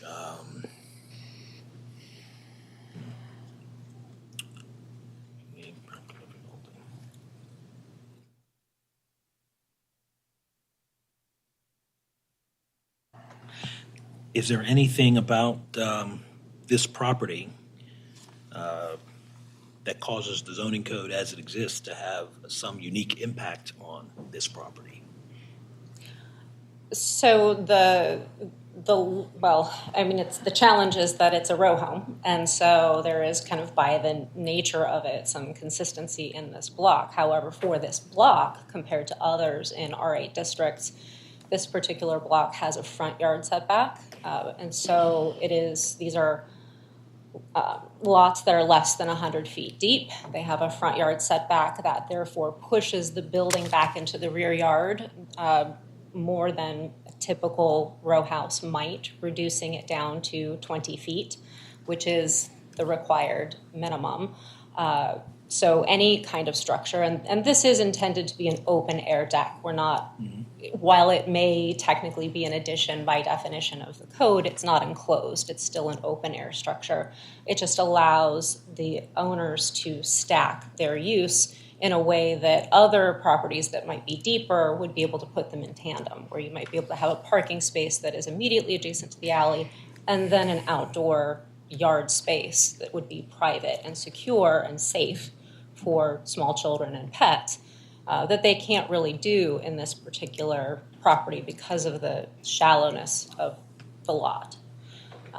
It is also on a grade, so the front of the building is just a few steps above the sidewalk, whereas the back, the slope comes down, so it's like a 3/4 basement in the back, which does allow them an opportunity to have a parking level that is almost at basement level and having a first floor walkout deck that just requires a few steps up to have that continuation of that first floor space for them. Okay. So a few properties don't have a rear deck structure. Where's the alley? Vast majority of property owners. This alley uses the rear yard for parking.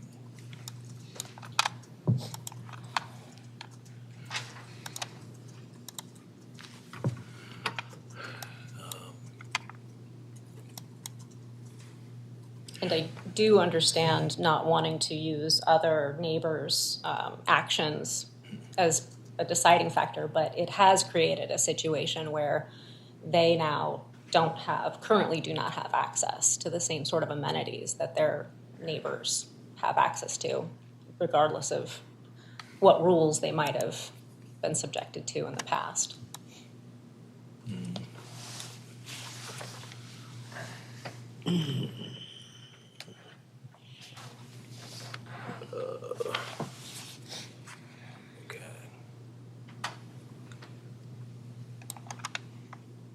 Is the property at issue here,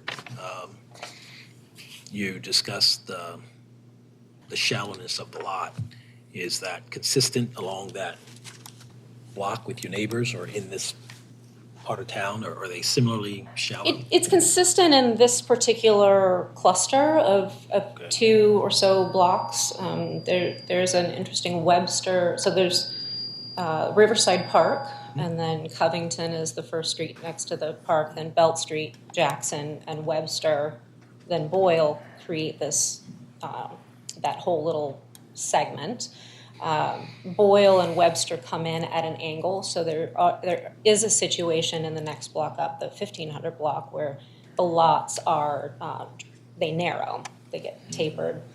But it also has just in general created a situation where the lots, I believe at one point in time, the lot lines went to the center of the alley on the original plat maps. So it was 100 feet to the center line of the alley, but then of course you've got to back off the width of the alley as far as functional depth. That is not the case on Jackson Street, but I know it's the case on Belt Street. And I know this because I'm also a neighbor. I happen to live 1 block away from these, and these are family friends of ours. So I'm very familiar with this particular section of the neighborhood. And so, yes, the lots, having the front yards, having the lots be less than 100 feet deep is a sort of unique in this particular little quadrant around Riverside Park. As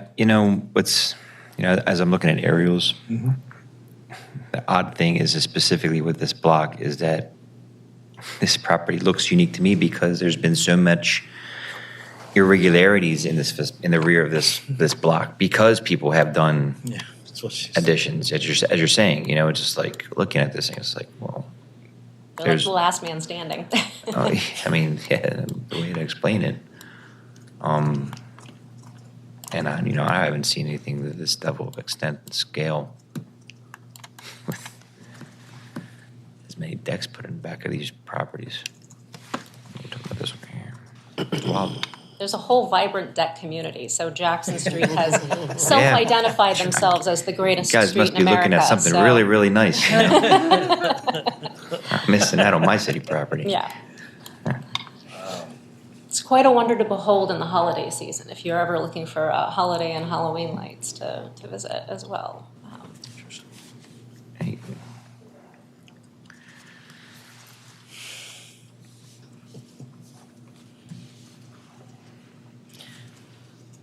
Ms. Witt, have we ever had a case where a block has improved itself to the point where it makes the odd person out unique? No.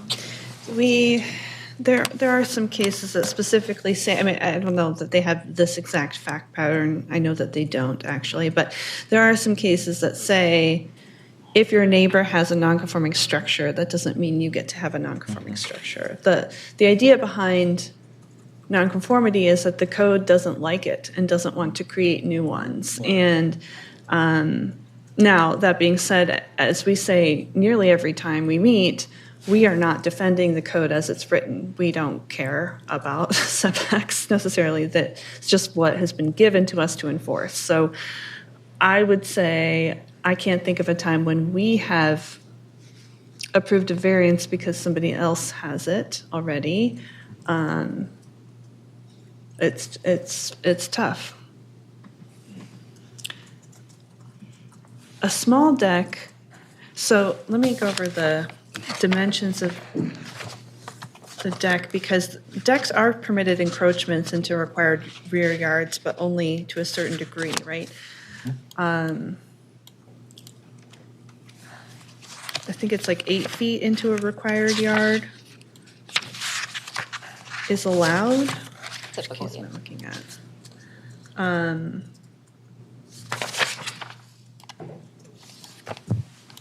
Is there any reason why the deck has to be this particular size? It's a matter of practicality. An 8-foot deck is not terribly big.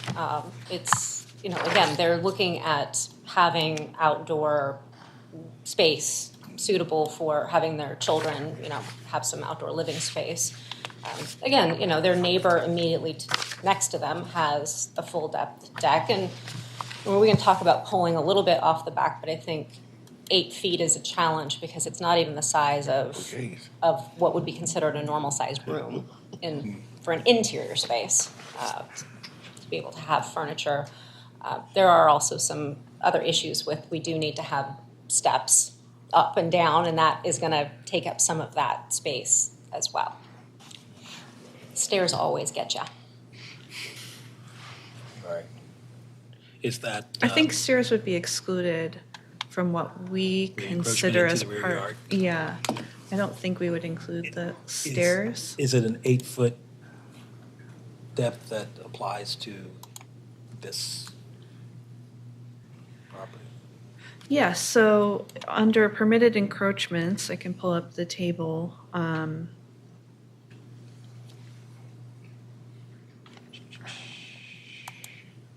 It's called a porch in the code.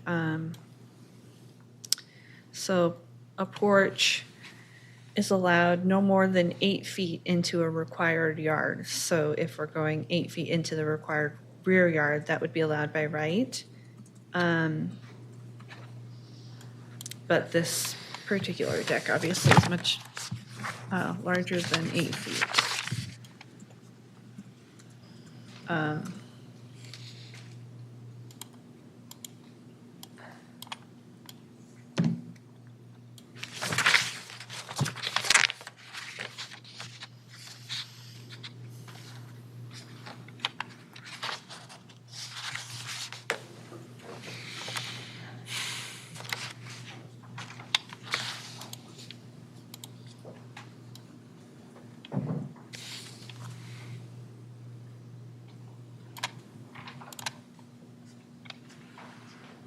Yeah, the deck being proposed is 19 feet by 13 feet wide.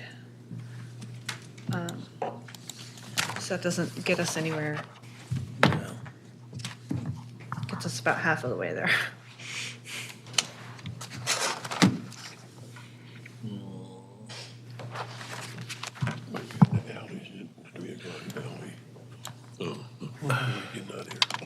Where, Ms. Tice, you've indicated in the application that the shorter lot depth and the 5-foot front yards that are typical for this block are only, let's see, means there's only 22 feet 2 inches of rear yard available. How much of the area or the blocks in the area have those? I may have asked this before, the shorter lot depth, the shallow. Is it several blocks in the area? Is it 1 or 2? No, it's this particular wedge that is, maybe More 4. shallow. It's like 4 blocks of housing. And obviously there are blocks, as I said, there's the wedge as Webster and Boyle come in at an angle, and so there are lots that are even more constrained than this.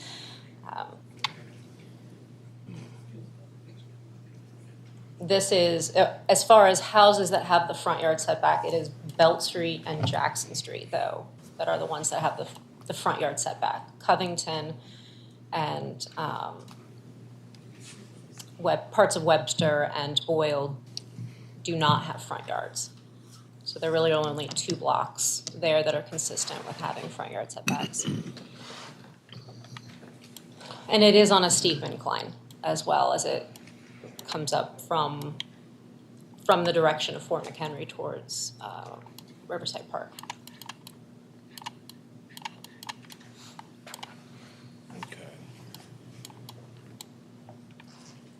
If the incline was not there, would that impact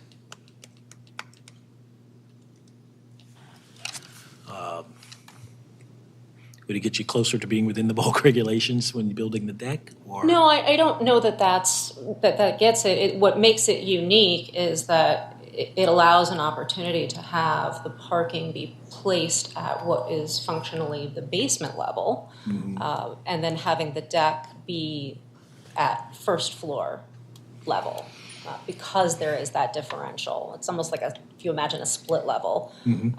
Whereas, for instance, I live the next block over on the opposite side of the street. So my rear yard sits higher than my front yard. So I have the opposite.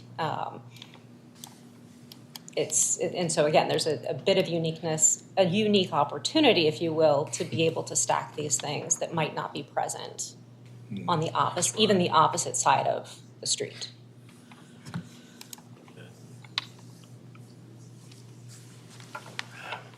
And I know planning has not chimed in, but I do know from planning regulations that one of the things that they have focused on is trying to, what they don't want is any building to be the first one to break the pattern. But once that pattern is broken, then having that be an opportunity to allow others to infill. And so this this may not be consistent with zoning, but it is consistent with planning to be able to say that this family shouldn't be punished for not having gotten on the ball 2 years ago to get this appeal in. That's interesting. I don't know if I can find uniqueness here.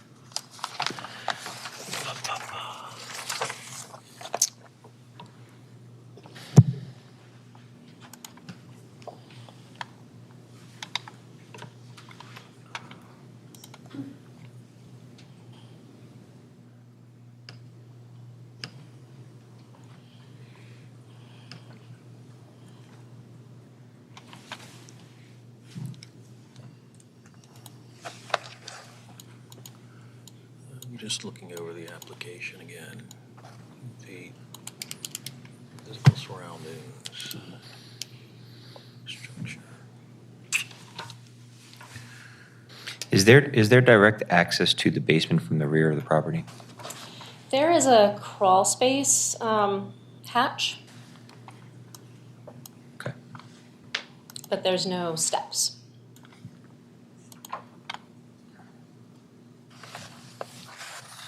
In fact, that's one of the things that they were anticipating being able to use the under deck as like shelter to be able to protect that area. And that's what's noted on your drawings is 36 by 36 access door. Yeah. It's a place for them to also tuck their trash cans in neatly and tidy things up.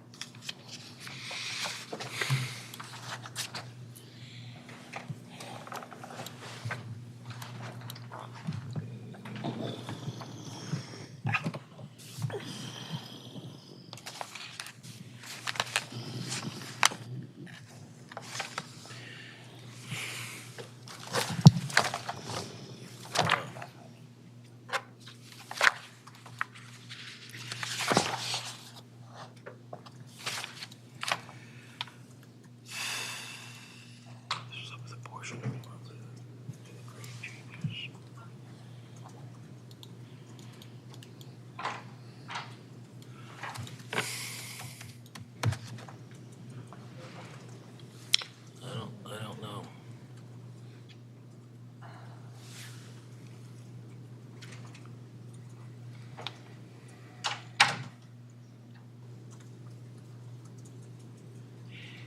And just to be clear, the lot for this property at issue is not one of those that narrows even more than others, like the wedge that you described earlier for some other location. No, this particular block is a regular, they're all regular rectangles.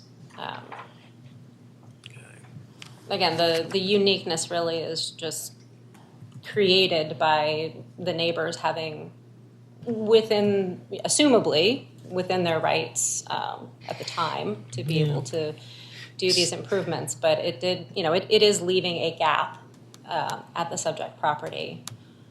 Yeah. That is currently making it unique.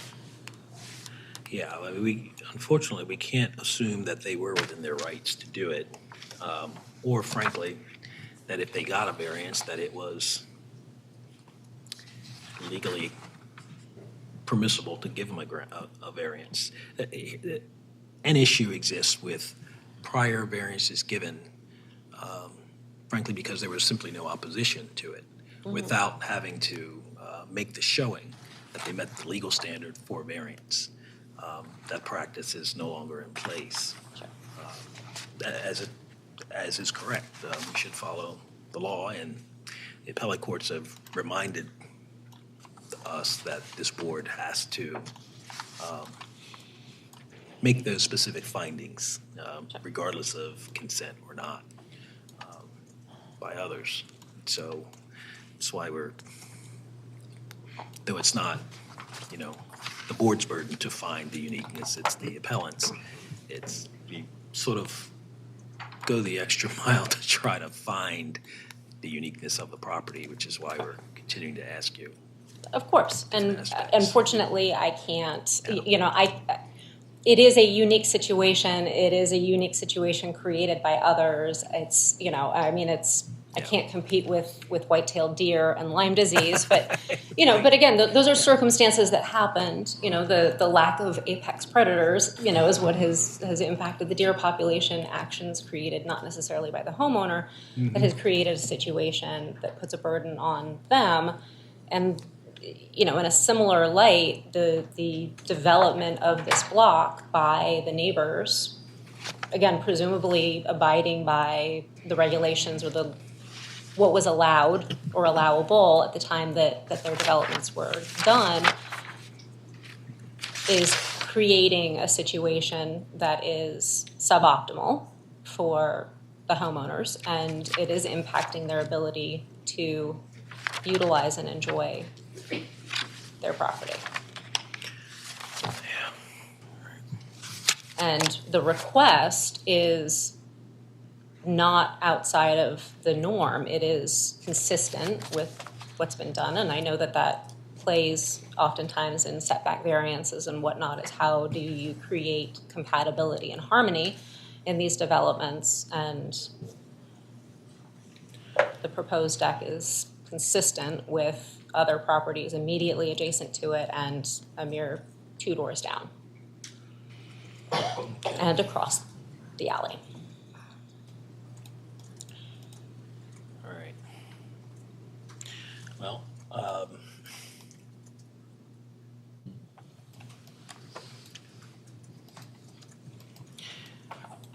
would it be helpful to you, it may or may not be, but do you think it would be helpful to you to take a little additional time to see if there's any other aspect of uniqueness that could be presented in support of this application for this property? And the reason I ask is because once we do vote, and let's say it's a negative no, then you have to wait a year, 12 months in order to reapply. Sure. We have in the past given applicants an opportunity to, again, further explore the basis of the uniqueness, which is a required finding that we have to make for the property.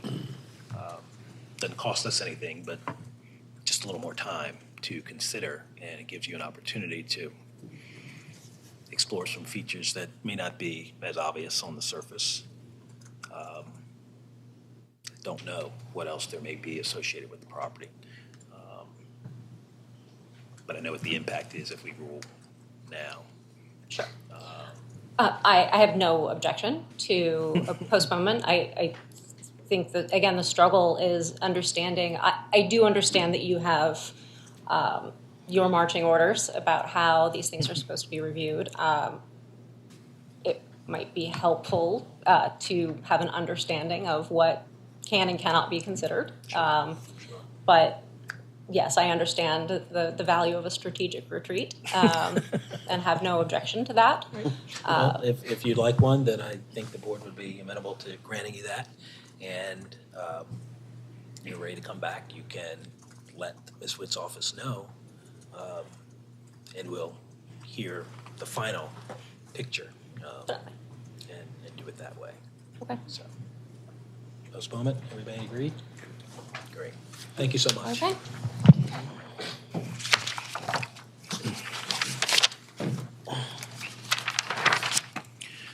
Okay, looks like the final case on the docket is BMZA PL 25-028, 1950 West Lafayette Street. Mr. Chair, I'm going to recuse myself from this one. Okay. Zone R8. Jimmy Perez is the appellant. There's a request to use the first floor as a retail goods establishment. No tobacco sales, requiring conditional use approval, correct? Yes, sir. All right. Let's get the witness sworn, please. Do you swear or affirm under the penalty of perjury the answers that you give, the statements that you make will be the truth, whole truth, and nothing but the truth? Yes, sir. I hear from staff and planning. All right. This is a neighborhood commercial establishment. A long time, the property has been used as various, I think, non-residential uses over the years, and the request is for retail goods. Just to, similarly to the previous one, we wanted to make clear that I think originally the application was for a carry-out food shop and accessory tobacco sales, and neither carry-out food shop nor tobacco sales is allowed in an R8. So he's resubmitted under retail goods, knowing we've had conversations, I believe, with him about the tobacco. So just to be clear, in residential zoning district, there's no, you can have retail goods, but you cannot sell alcohol or tobacco. And there can be food sold here under the retail goods, but I'll leave it at that. Yeah, I'll turn it over to Justin. Okay. So another neighborhood commercial establishment, again, meets the requirements for non-residential history, and also planning just stresses again, as is reflected in our report, because of the mention of sales of tobacco in the application, that we are supporting the approval of the neighborhood commercial establishment for retail goods with no sale of alcohol or tobacco. Very well, thank you. Okay, sir, tell us about your project. Can I approach to give you my support letter from President, the community president? Okay, sure. Got it. I have support also of the councilman, District 9, Councilman Bullock, but the person in charge of giving the letters, he's been out of the office.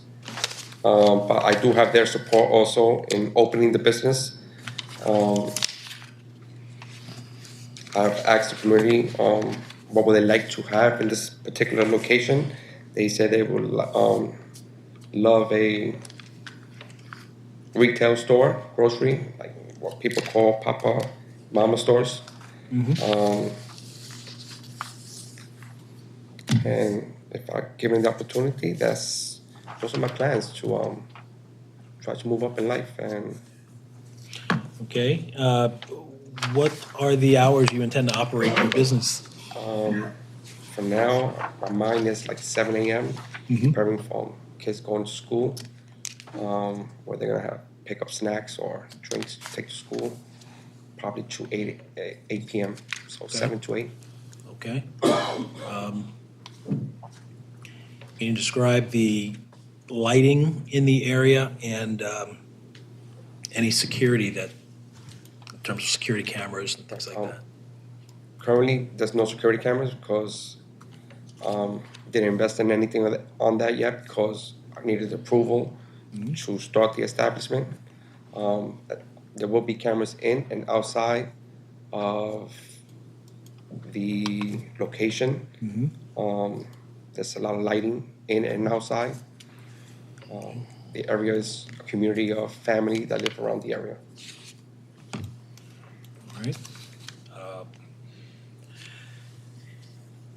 So you understand and accept that there is no ability to sell any alcohol or tobacco products? Yes, sir. And you don't intend to do that? No, sir. Okay.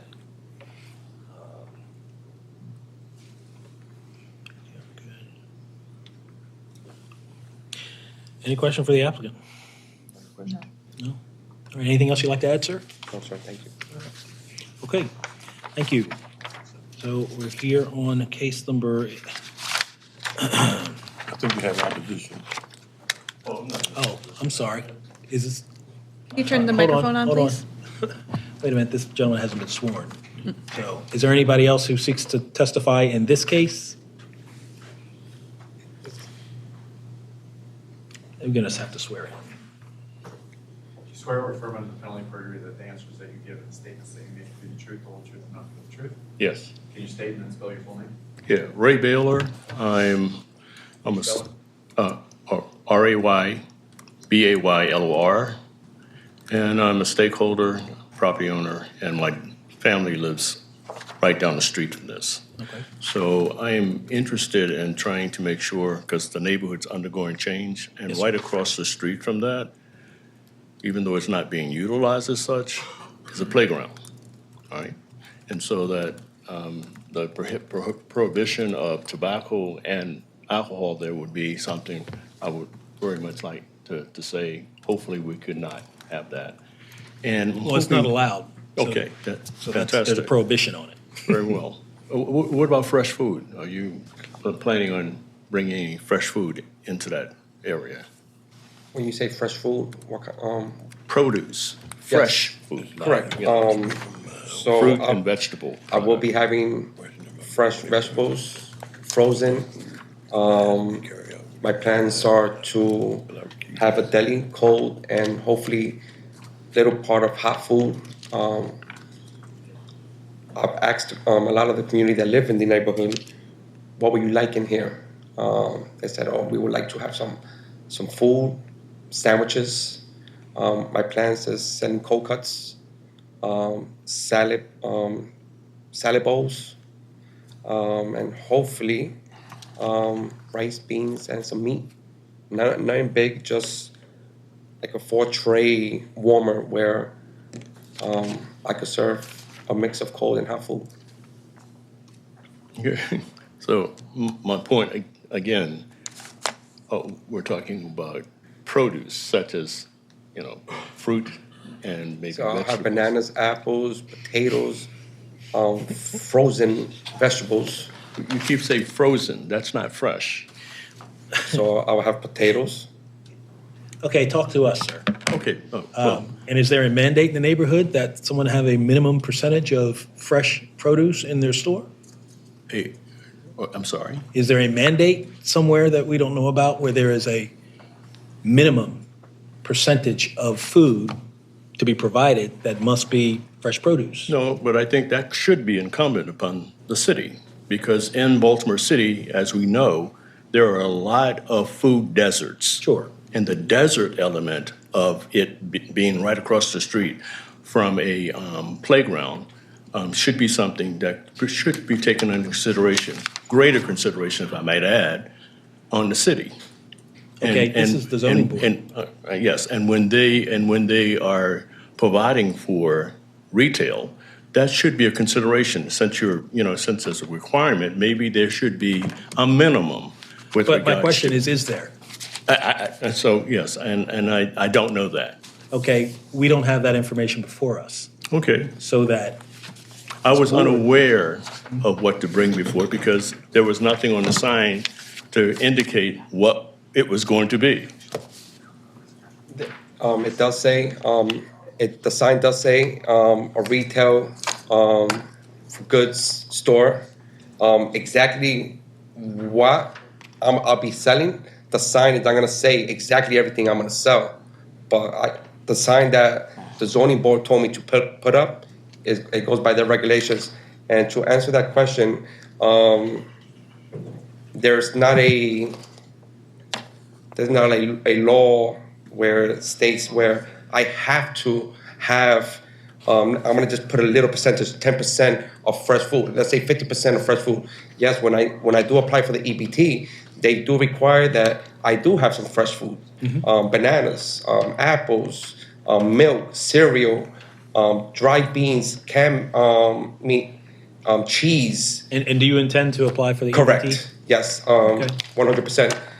It's not mandatory. Right. What the gentleman is trying to say is that if he's going to walk into Giants and they have all these kind of vegetables, there's no way I could have all those vegetables because they're gonna run.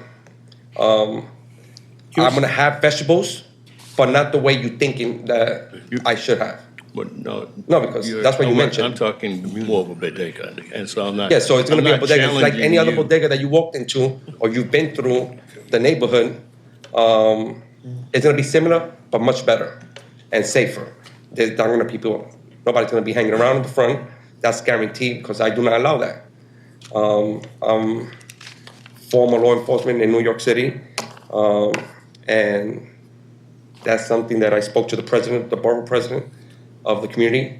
He explained that he doesn't want people hanging around. He doesn't want to have a weed shop like the other block has. That's something that is not going to be allowed with me. Okay. Understood. It's safe to say that, as noted in the support letter from the Edmondson Community Organization, that you're intending to operate a small grocery store / bodega that will consist of approximately 75% retail space and 25% cold, hot food service. Yes, sir. On bodega and grocery store is the same thing. It's just, and then they call it Papa Mama store, so it's all the same wording. Okay. Yes, sir. Well, that satisfies me. I just, like, again, it was kind of saying retail, and retail could be anything. And that was not really something that you could see as a citizen. Right. And I think And it's that's- helpful. And the that- signage doesn't, the law doesn't require that signage that have that degree of detail in it. So, thanks for coming by, now you know, all right? Appreciate it. Okay. Anything else, sir? No, sir. All right, thank you.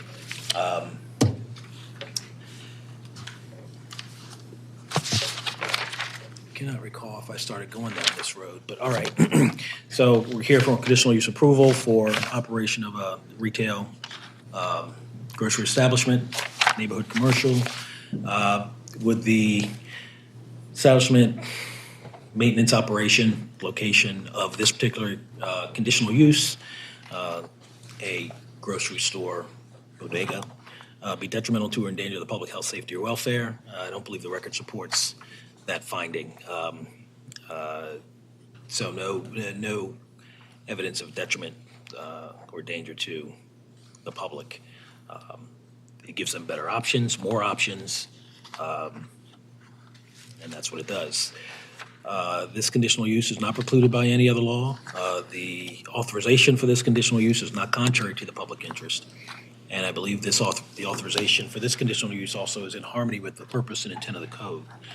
To the extent that there are any adverse impacts associated with this conditional use, I don't believe they would be any greater than or above and beyond those that would normally be expected or anticipated with this kind of conditional use anywhere else within the zone. So for that reason, I'm a yes for the application. I'm also a yes. I'm a yes. I'm a yes. I have accused. Yeah. Okay. Wish I hadn't, but I did. All right.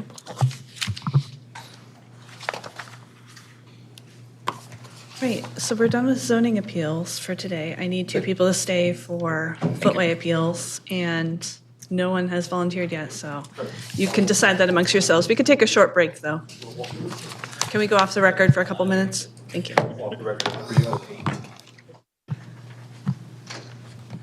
All right, so I think we will start the 3 p.m. docket for, yeah, Ready to go? ready to go.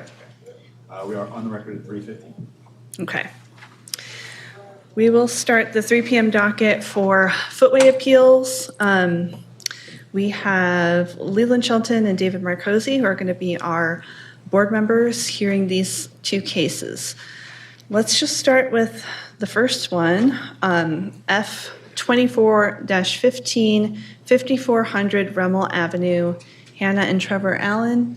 You can come forward if you want. You can sit here at this table to our left, your right. And just FYI, we'll need to have you use the microphone. So when you're ready to speak, turn the microphone on, push the button, and it will be green when it is ready to use. So that applies to DOT folks too. Make sure to turn the microphone on when you're getting ready to speak.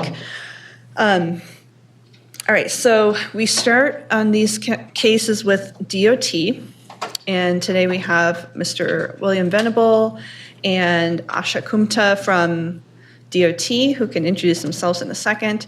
But DOT first has to provide evidence that it provided notice to the property owners, that the work was necessary, and the assessment is accurate. So that's kind of the basics.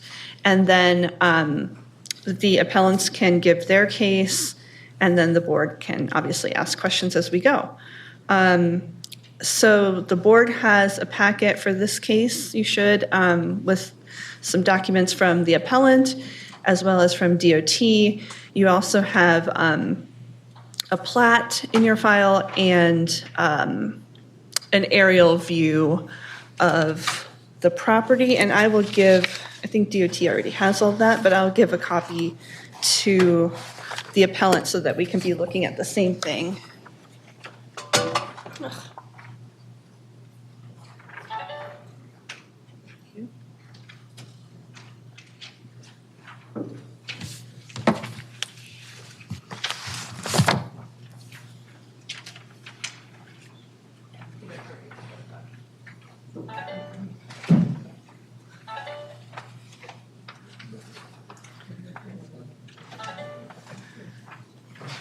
Mr. Clark, could you turn your phone off? Thank you. All right, so I'll turn it over to DOT, and you can kind of give us the basics of what has been going on at this property and why the citation was issued. Oh, yeah. You need to be sworn in. Thank you. Do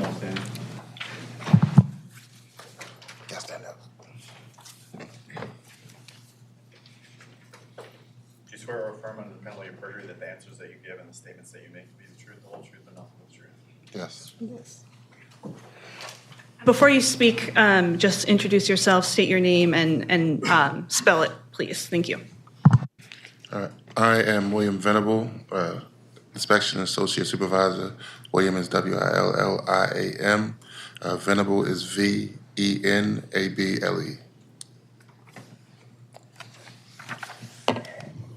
I'm Asha Kumta, DOT Alleys and Footways, who gathers all the evidence and the information for alleys and footways. And KUMTA is the last name, ASHA is the first name. Thank you. All right. 5400 Remel Avenue came as a 311 footway complaint. So somebody called 311 and put in a complaint for the sidewalk, or lack thereof. It came in on 5/17/2024. We sent an inspector out there, myself, went out there to inspect it, determined that there was no sidewalk at the location, just a driveway. The house directly to the right of it has no sidewalk either, but the rest of the block does. So we were trying to continue sidewalk to the corner. That's why the violation notice was sent. It was sent via certified mail. It was received. The total cost of the notice was $1,144. That was for placing 176 square feet of sidewalk. Can you talk a little bit about whenever you go to a site that doesn't have a sidewalk, do you always cite them for that and create a sidewalk in every case? I guess it depends on the need of it, like if it's like able to be done. So there's some areas where sidewalk is just not able to be put in, but there's 6 feet of right of way in that neighborhood. So we're only putting like a 4-foot sidewalk in. So it's enough space within the right of way for a sidewalk to be placed to the corner. Can you give us an example of when it wouldn't be possible, like a slope maybe, or whatever? Yeah, it depends on the slope of it. If like the yard is just a mountain of dirt, or if there is, say there's like no corner, I guess like a dead end street. Like sometimes we won't put no sidewalk in there. Okay. Or if there's no right of way either. If there's like 1 or 2 feet, in some neighborhoods, like 1 or 2 feet of right of way, if that. So there's no sidewalk can be placed in. And you said in this case, how large is the right of way? 6 feet.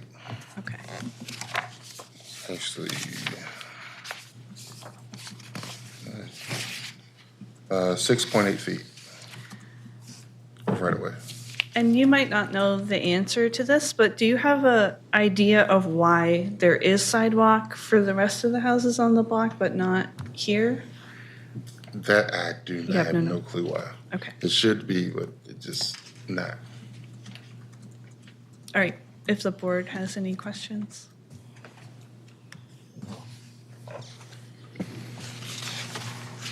I do not have any questions about this one. All right. Can we hear from the applicant? Make sure to turn your microphone on so it's green, and then you can introduce yourself. Thank you. I am Hannah Allen. This is my husband, Trevor Allen. We are curious as to why a sidewalk is needed. We have been living there for the last 38 years. We have never had an issue or a request for a sidewalk.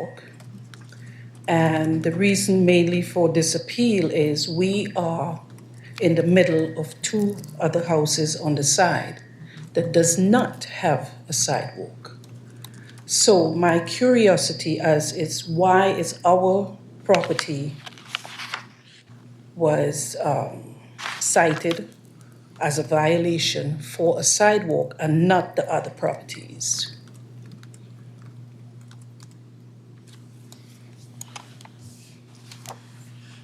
Mr. Venable, do you know if the other property, the neighboring property, was cited for the same thing?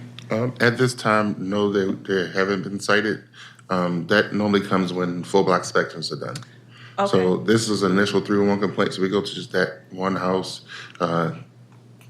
inspect it, make sure that this is the house we have to inspect, do the inspection for it, and then move on. It goes onto a backlog list, and then that location comes back up to be inspected for a full block inspection. We go to every house in that block to make sure they either have sidewalk and it's in good standing. And it's not every property owner receives a notice. Got it. Okay, so if there are other houses on the block that also don't have sidewalks or their sidewalks are not in good shape, those people will all be cited at some point in the future when it's closer to the time when you're getting ready to redo the sidewalk? Yes. Okay. So I have one question. So, ma'am, you said that you have been cited? Yes, the And we're talking violation about was sent to 50 us. And we're talking about 5,400. Yes. Right? And then, Mr. Venable, I'm looking at just some photographs, and you're saying that this is the only block, the only property that has been cited. Yes, right. Yes, right now, yes. And was this in receipt of you said there were many 311? Yeah, it was a 301 calls? complaint made. And do you know if those calls were specific to this property? Yes. And So not it the has that adjacent address, properties? 5400 Bramwell Avenue. And the 311 complaint is in the file with that Yes. address on it. Can I interject something?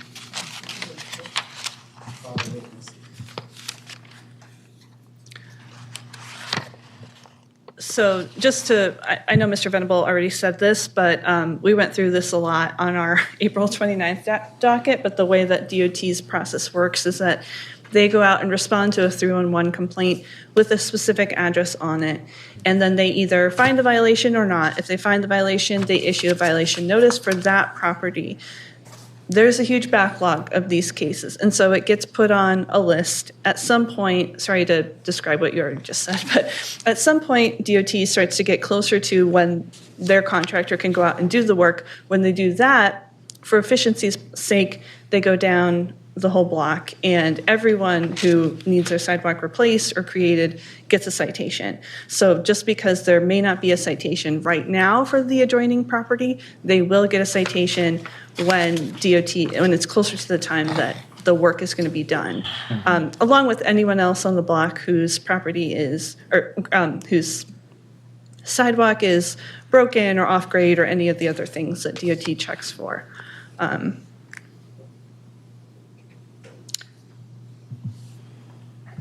So, okay. All right, so I think it's still, Ms. Allen, if you wanted to continue with what you Yes. wanted to talk about. It's in reference to the 311 call that came in for this sidewalk. And we are pretty sure as to why this call was made. Yeah, move it back just a little bit yeah. further away. Directly across the street from the 5400 premises, there is a family that lives there. There is, I guess, is an autism kid, and the bus comes every day, twice a day, to pick up and drop off. And this is why we believe that the call was made. As I said, we have been there for the last 30-something years. These people are new to the area. They are renters, and the bus stopped for a minute, drop the kid off, pick up the kid. It's all about 2 minutes. My question, I mean, maybe, I'm not sure who it should go to, is if there's an issue, why can't they get a handicap sign placed in front of their property? There's enough parking space for a handicap sign and also for them to park their 2 vehicles beyond the handicap sign. So our thing is, we hardly have enough space in our front yard. We have the smallest property in that block. To put in a footway or whatever you want to call it is taken away from the little space that we have in front, just to accommodate somebody who is renting. What happened when they leave? They decide, okay, we're not going to live here anymore. We are out of money that we are 2 retirees that we don't have, can't afford for someone else's, This is my thing. We have been there. We have neighbors been in and out of that house. No one have ever complained. And all of a sudden, as soon as these people moved in, this is the issue we are having. Why? Okay. Do you have anything to add? Trevor Allen. What is a footway? A sidewalk. A sidewalk. This is the question. Why you want to put a sidewalk in a small space like that in front of my house with the smallest lot? Makes no sense. No sense. Okay. Do you have anything else that you wanted to add or say? And then, when we get this letter, we are violating something. We have to fix it. Huh?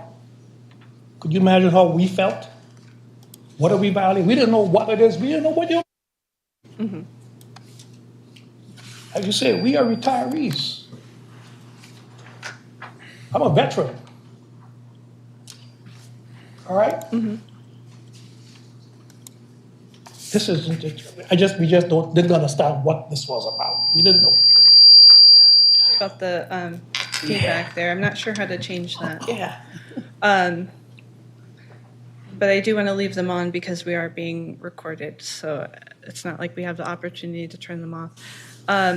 So I think this section of the code is not very intuitive.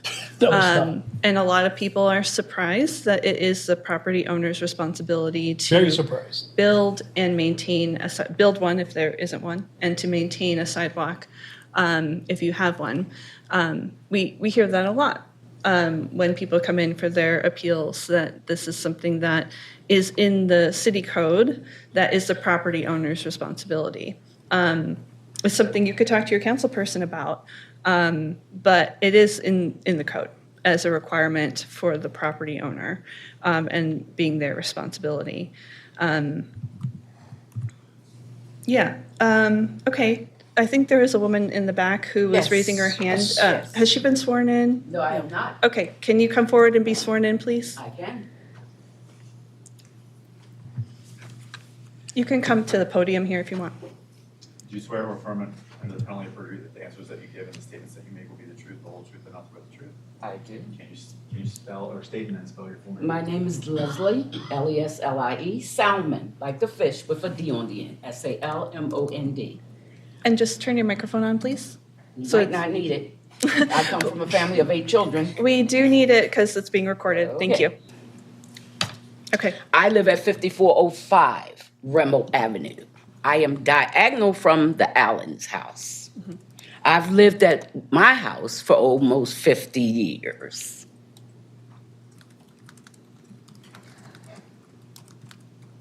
The people on the opposite side, on my side, the odd side of the street, we live on a one-way street.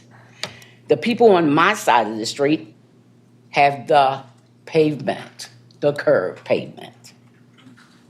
On the opposite side, on the odd side, the even side, where the Allens live, all the way going up the street, they have a sidewalk because we live in semi-detached houses.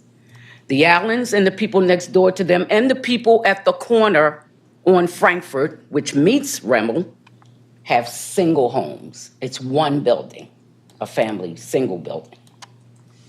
That might be the reason why years ago they never put a sidewalk there. Even before the Allens moved in, like I said, I've been living there more than 10 years than they have. So if you see on your pictures or the viewing, the house next door to them recently was rented to buy, and the guy takes a very good care of it. He has no sidewalk. They put in a driveway when he moved in, which he put in. If this is true as far as the law you're saying with the citations and things, it seems like this guy is very, very smart. He does a lot of his own work. If that was true, I would have thought he would have put a sidewalk in front of his house that is on the side of the Allen's home. I'm bringing that up to another point. The person who possibly made this an issue has made an issue with quite a few people in this same neighborhood down at the end of this block.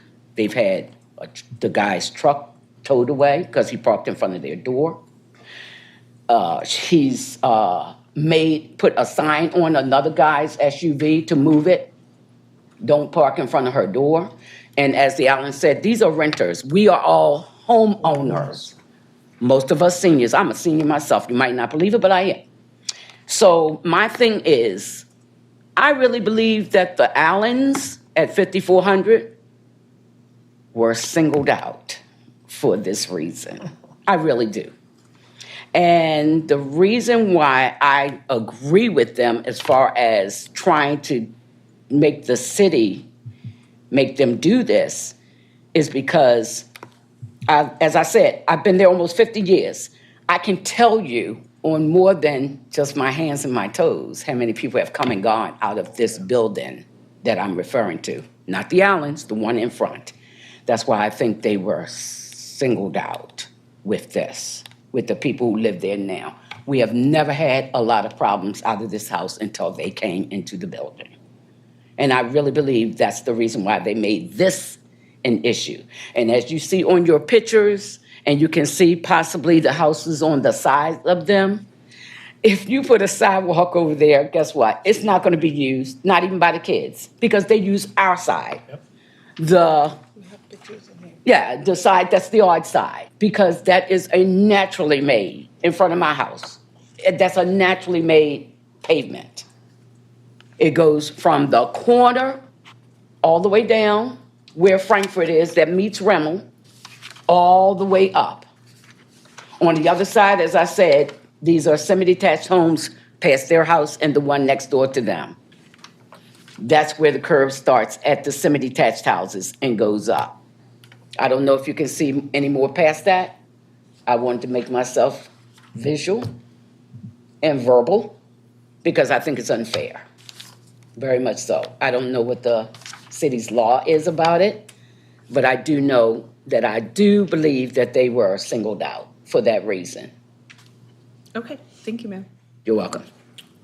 One more thing, if I took some pictures yesterday, because these are not really showing, if you want to look, it's on my phone, We can't accept any photos that are on your phone. Or video of it, We can't accept any video or anything on phones. We would need physical copies for the file. I can get that to you, mail it, or email it to you, Can you describe what is different than why these pictures are not accurate? Because these the picture, especially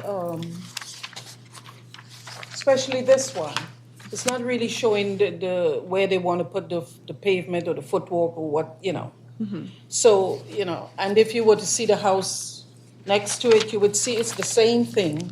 This is not showing it. This is just showing our driveway and, So this is all I wanted you all to see. It's not, Okay. That's it. Thank you. All right. It's up to the board members if you have any questions for anybody you've heard from so far. or if you want to deliberate. The things that you have to decide are first, whether there was proper notice. I don't think we have any issue here with notice. We also don't have a challenge to the assessment, the accuracy of the assessment itself. So I think where we are is number 2, necessity. DOT has to show that the proposed work is necessary. If you want to ask any further questions about that before you get to deliberation. It's not so much that the BMZA is allowed to second guess DOT in terms of whether or not a sidewalk should exist here. That is in the code, that sidewalks need to be there unless there's some reason why they can't be created. This section is more along the lines of like DOT needs to show us that the sidewalk is cracked or that it's off grade or whatever. They have to show us before photos. So if you have questions about that aspect of it, feel free to ask me or ask any further questions of any of the witnesses here.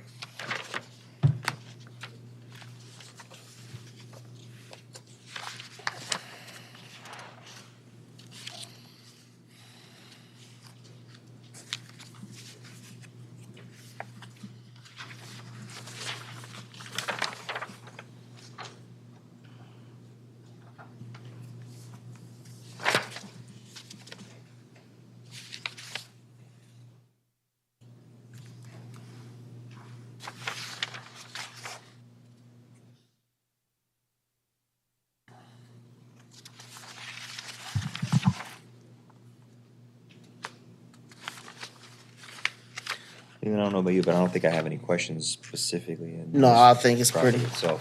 Yeah, it's a pretty simple one.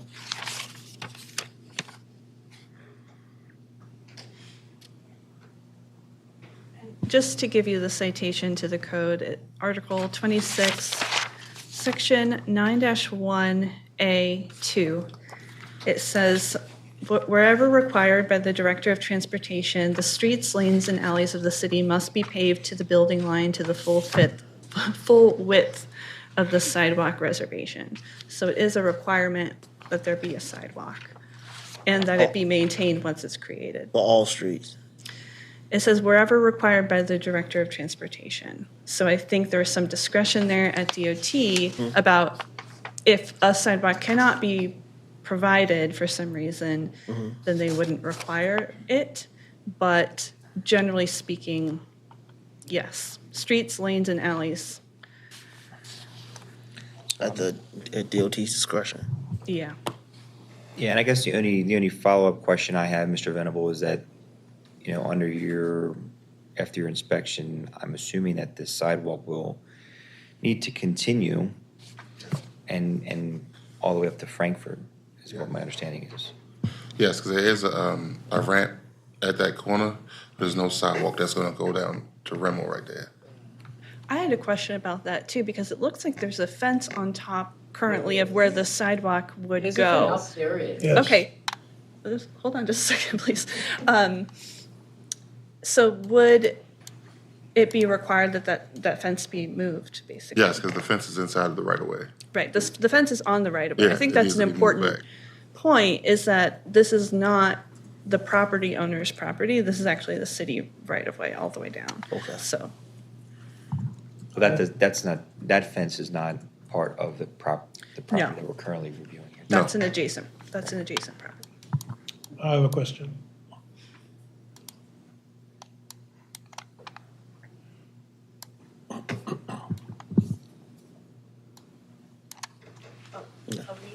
Of somebody else. Well, sorry, I'm a little bit ignorant. So we talked about putting a footway. So that I got the citation, or we. So does that mean that we have to foot the bill for the entire thing? No. No.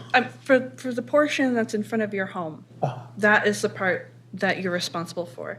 The portion that's in front of your neighbor's other home people, to yeah. either side, They're that's their responsible for that. responsibility. Yeah. So like like we've talked about before, they may have not yet received a citation, but they will be receiving, very likely, will be receiving citations in the future, and they will be billed for the amount of work that needs to be done on their, adjacent to their property. So the corner property will probably have quite a much larger responsibility, financial responsibility, than your house, for example, because it's a much longer portion. Prior to now. Ask a question. Question. My question is, as I said, we have been there for 30-somebody years. Why wasn't this done before? Why now that it had to take a 311 call to create this issue because of someone? Well, we don't know who put the 311 call in. We all know. We just, we know who it is, that created this issue. But we have been there for 30-somebody years. Why now? Why wasn't this done prior?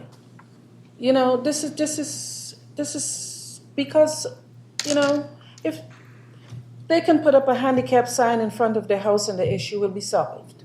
They are renters. They are not homeowners. All right. So we have to foot a bill for a renter request because, Okay. I think we're getting a little bit outside the scope of what the board needs to consider.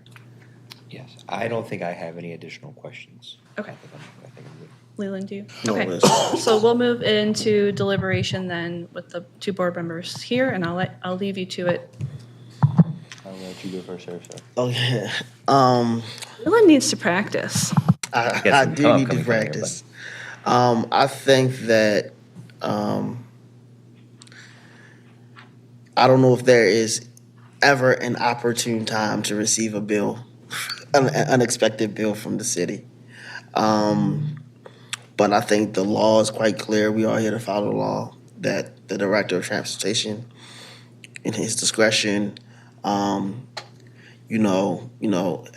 the authority to order that the alleys and footways and paveways of the city are in good condition. And sometimes that means that we are creating new ones, even when new ones that have been, in places that have existed for a very long time. We're still finding and discovering things about our city. Sometimes, you've asked the question about why didn't it happen, years ago. Unfortunately, nobody knew or nobody cared enough to alert the city. We will leave you guys to speculate who might have put in the 311 request. But, I think that you guys will be the first, but it seems like that many of your other neighbors will be soon receiving a similar bill. And unfortunately, there's nothing we can do to stop that from happening. So, I'm in favor for affirming. We're affirming the. Well, you'd be denying the appeal. I'm in favor of denying the appeal. And I'll echo everything that my colleague had mentioned. There are some unfortunalities behind situations like this, but the law is the law in our city codes. So I also have to agree and deny the appeal. All right. So we will issue a written decision to you, and you can appeal that further to the circuit court if you would like to do that. Can you, Mr. Venable, can you give us a sense of, because they haven't received a bill and they won't until after the work is done. So can you give us maybe a hypothetical timeline of when the work might be done and when they would receive a bill? Because it's not right now. They don't need to pay right now, right? Yeah, they don't pay anything until after the work is completed. That's if they don't do the work themselves. Right. So they have the option to put the sidewalk in themselves, and they won't have any bill from the city. Mm-hmm. We just come out and inspect it to make sure it's done right. If it is, we just remove the notice. But typically with these type of locations, it normally takes about 4 to 7 years. Roughly closer to the 7 years. 7 years. So we sent this notice in 24, so about 6 more years from now. Right. So, okay. So hypothetical, if they choose not to do the work themselves and have the city do it, then in 4 to 7 years, a city contractor will come out. Is that the point at which the neighbors will probably get their citations? They would probably get their citation maybe inside of the fifth or sixth year. Okay. To give them the opportunity to, appeal their notice if they want to, or have conversations with us about why they received their notice, and try to get that kind of dialogue going. Okay.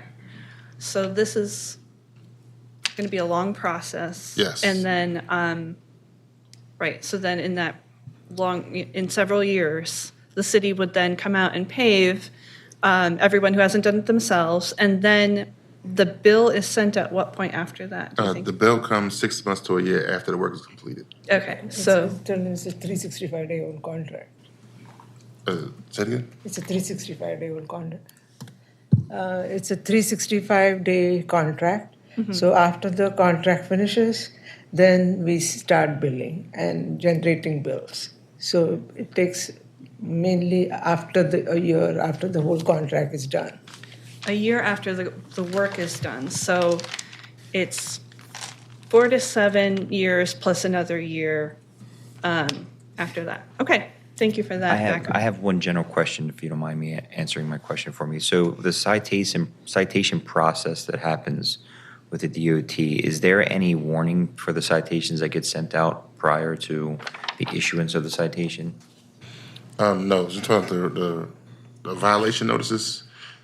No, we don't send out like pre-notices for violation notices. The whole block gets inspected. Only notice they receive is the violation notice, and they receive a notice when we're coming to do the work. We'll put like a note card on the door saying that we're coming to make sidewalk improvements. And then there'll be like barrels in the streets saying the days that they can't park when the work is about to be done. Okay, thank you. All right, thank you. Question. Why is this a violation? What did we violate? Because the code requires a sidewalk in front of your home. Okay, what did we violate? I'm happy to send you the citation to the code. It's Article 26, Section 9. We didn't. But in 4 to 7 years, these renters will be gone, and we're still responsible for All right, thank you. We heard that. We heard it, and we thank you, and we're going to move on to the next case now. Sad. Thank you. It's sad. Really, it's sad.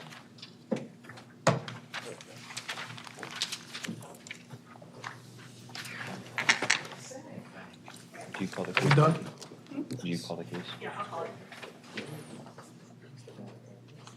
All right, we're going to call the next case, F24-20, 6215 Carter Avenue. AJ Holmes is the appellant. We'll let people clear out. And I will, the board already has this packet, but I will give Mr. Holmes one, and he can be sworn in. Do you swear or affirm under the penalty of perjury that the answers that you give in statements that you make will be the truth, the whole truth, and nothing but the truth? I do. And you are AJ Holmes, yeah? Correct.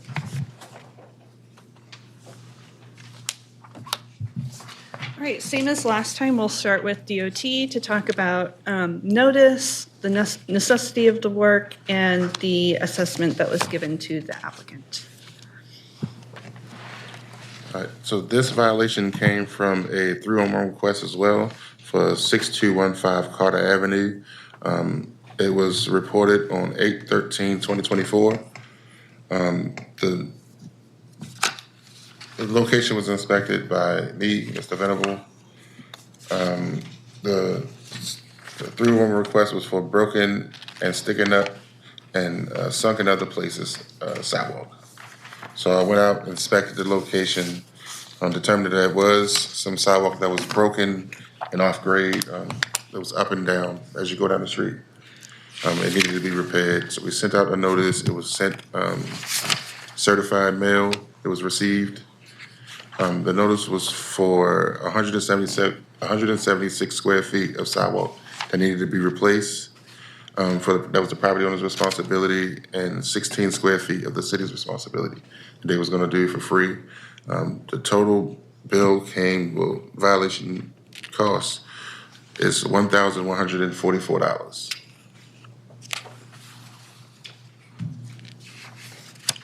I don't know if I said the sidewalk was off grade and broken. Can you talk about that RS notation? Because I think these two board members weren't around the other time when you talked about it.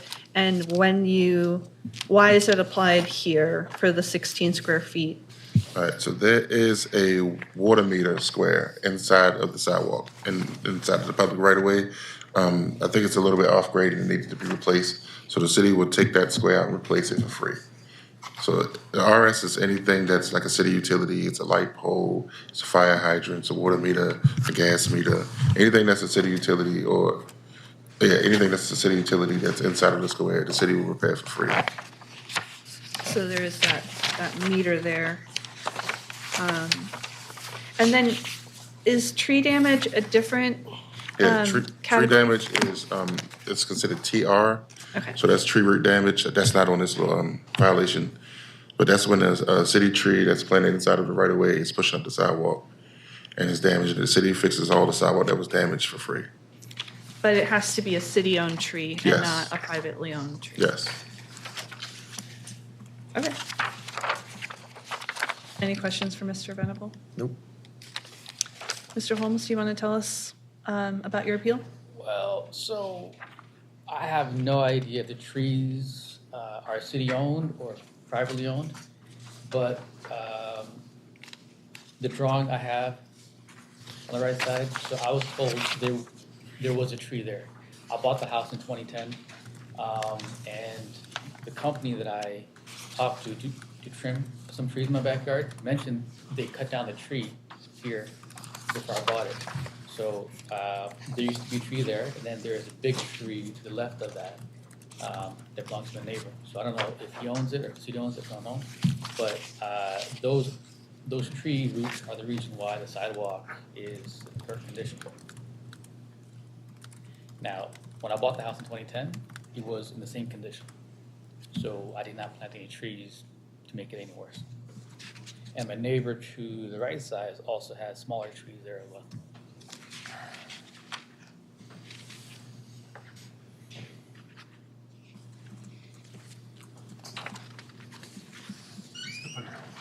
Oh, just have your microphone a little bit closer to you next time, because it's a little bit difficult to hear. So you're not disputing that you were notified of the violation notice, and you're not disputing the accuracy of the bill, or really the necessity for the work. It's just that you're saying that the work was, the damage was caused by trees.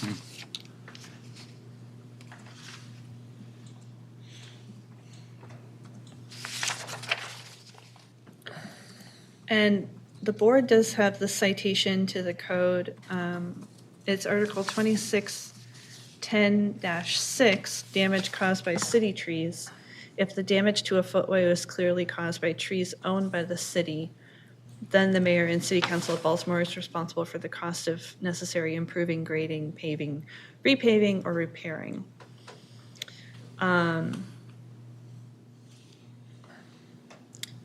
Here, one of the trees that we're talking about no longer exists.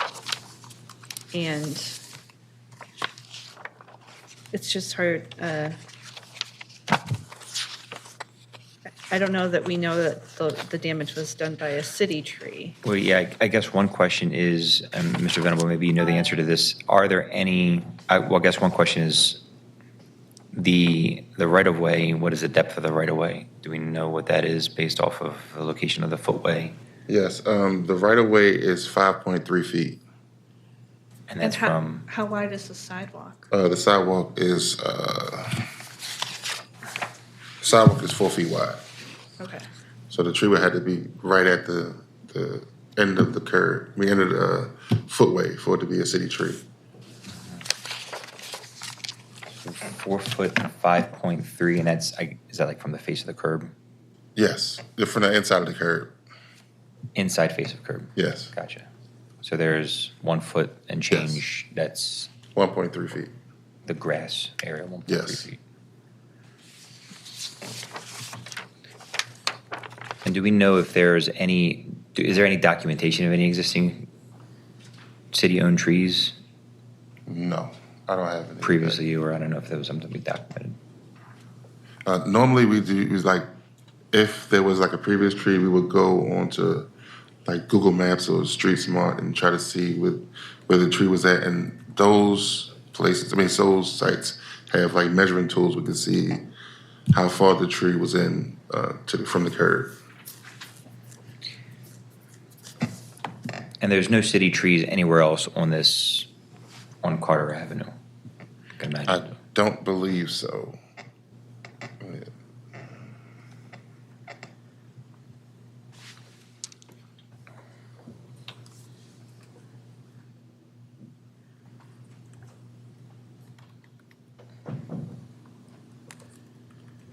And sir, you don't have any information that says that the assumed tree that you're saying that was previously there was within this 1 foot and change area, or any information on that at all? I have no idea where it was located, just in the front yard somewhere. Typically, a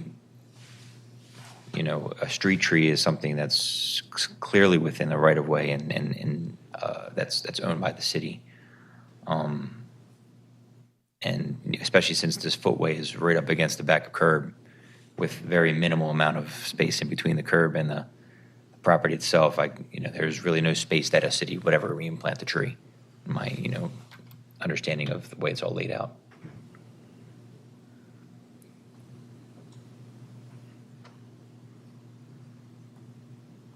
I don't think I have any questions. I don't either.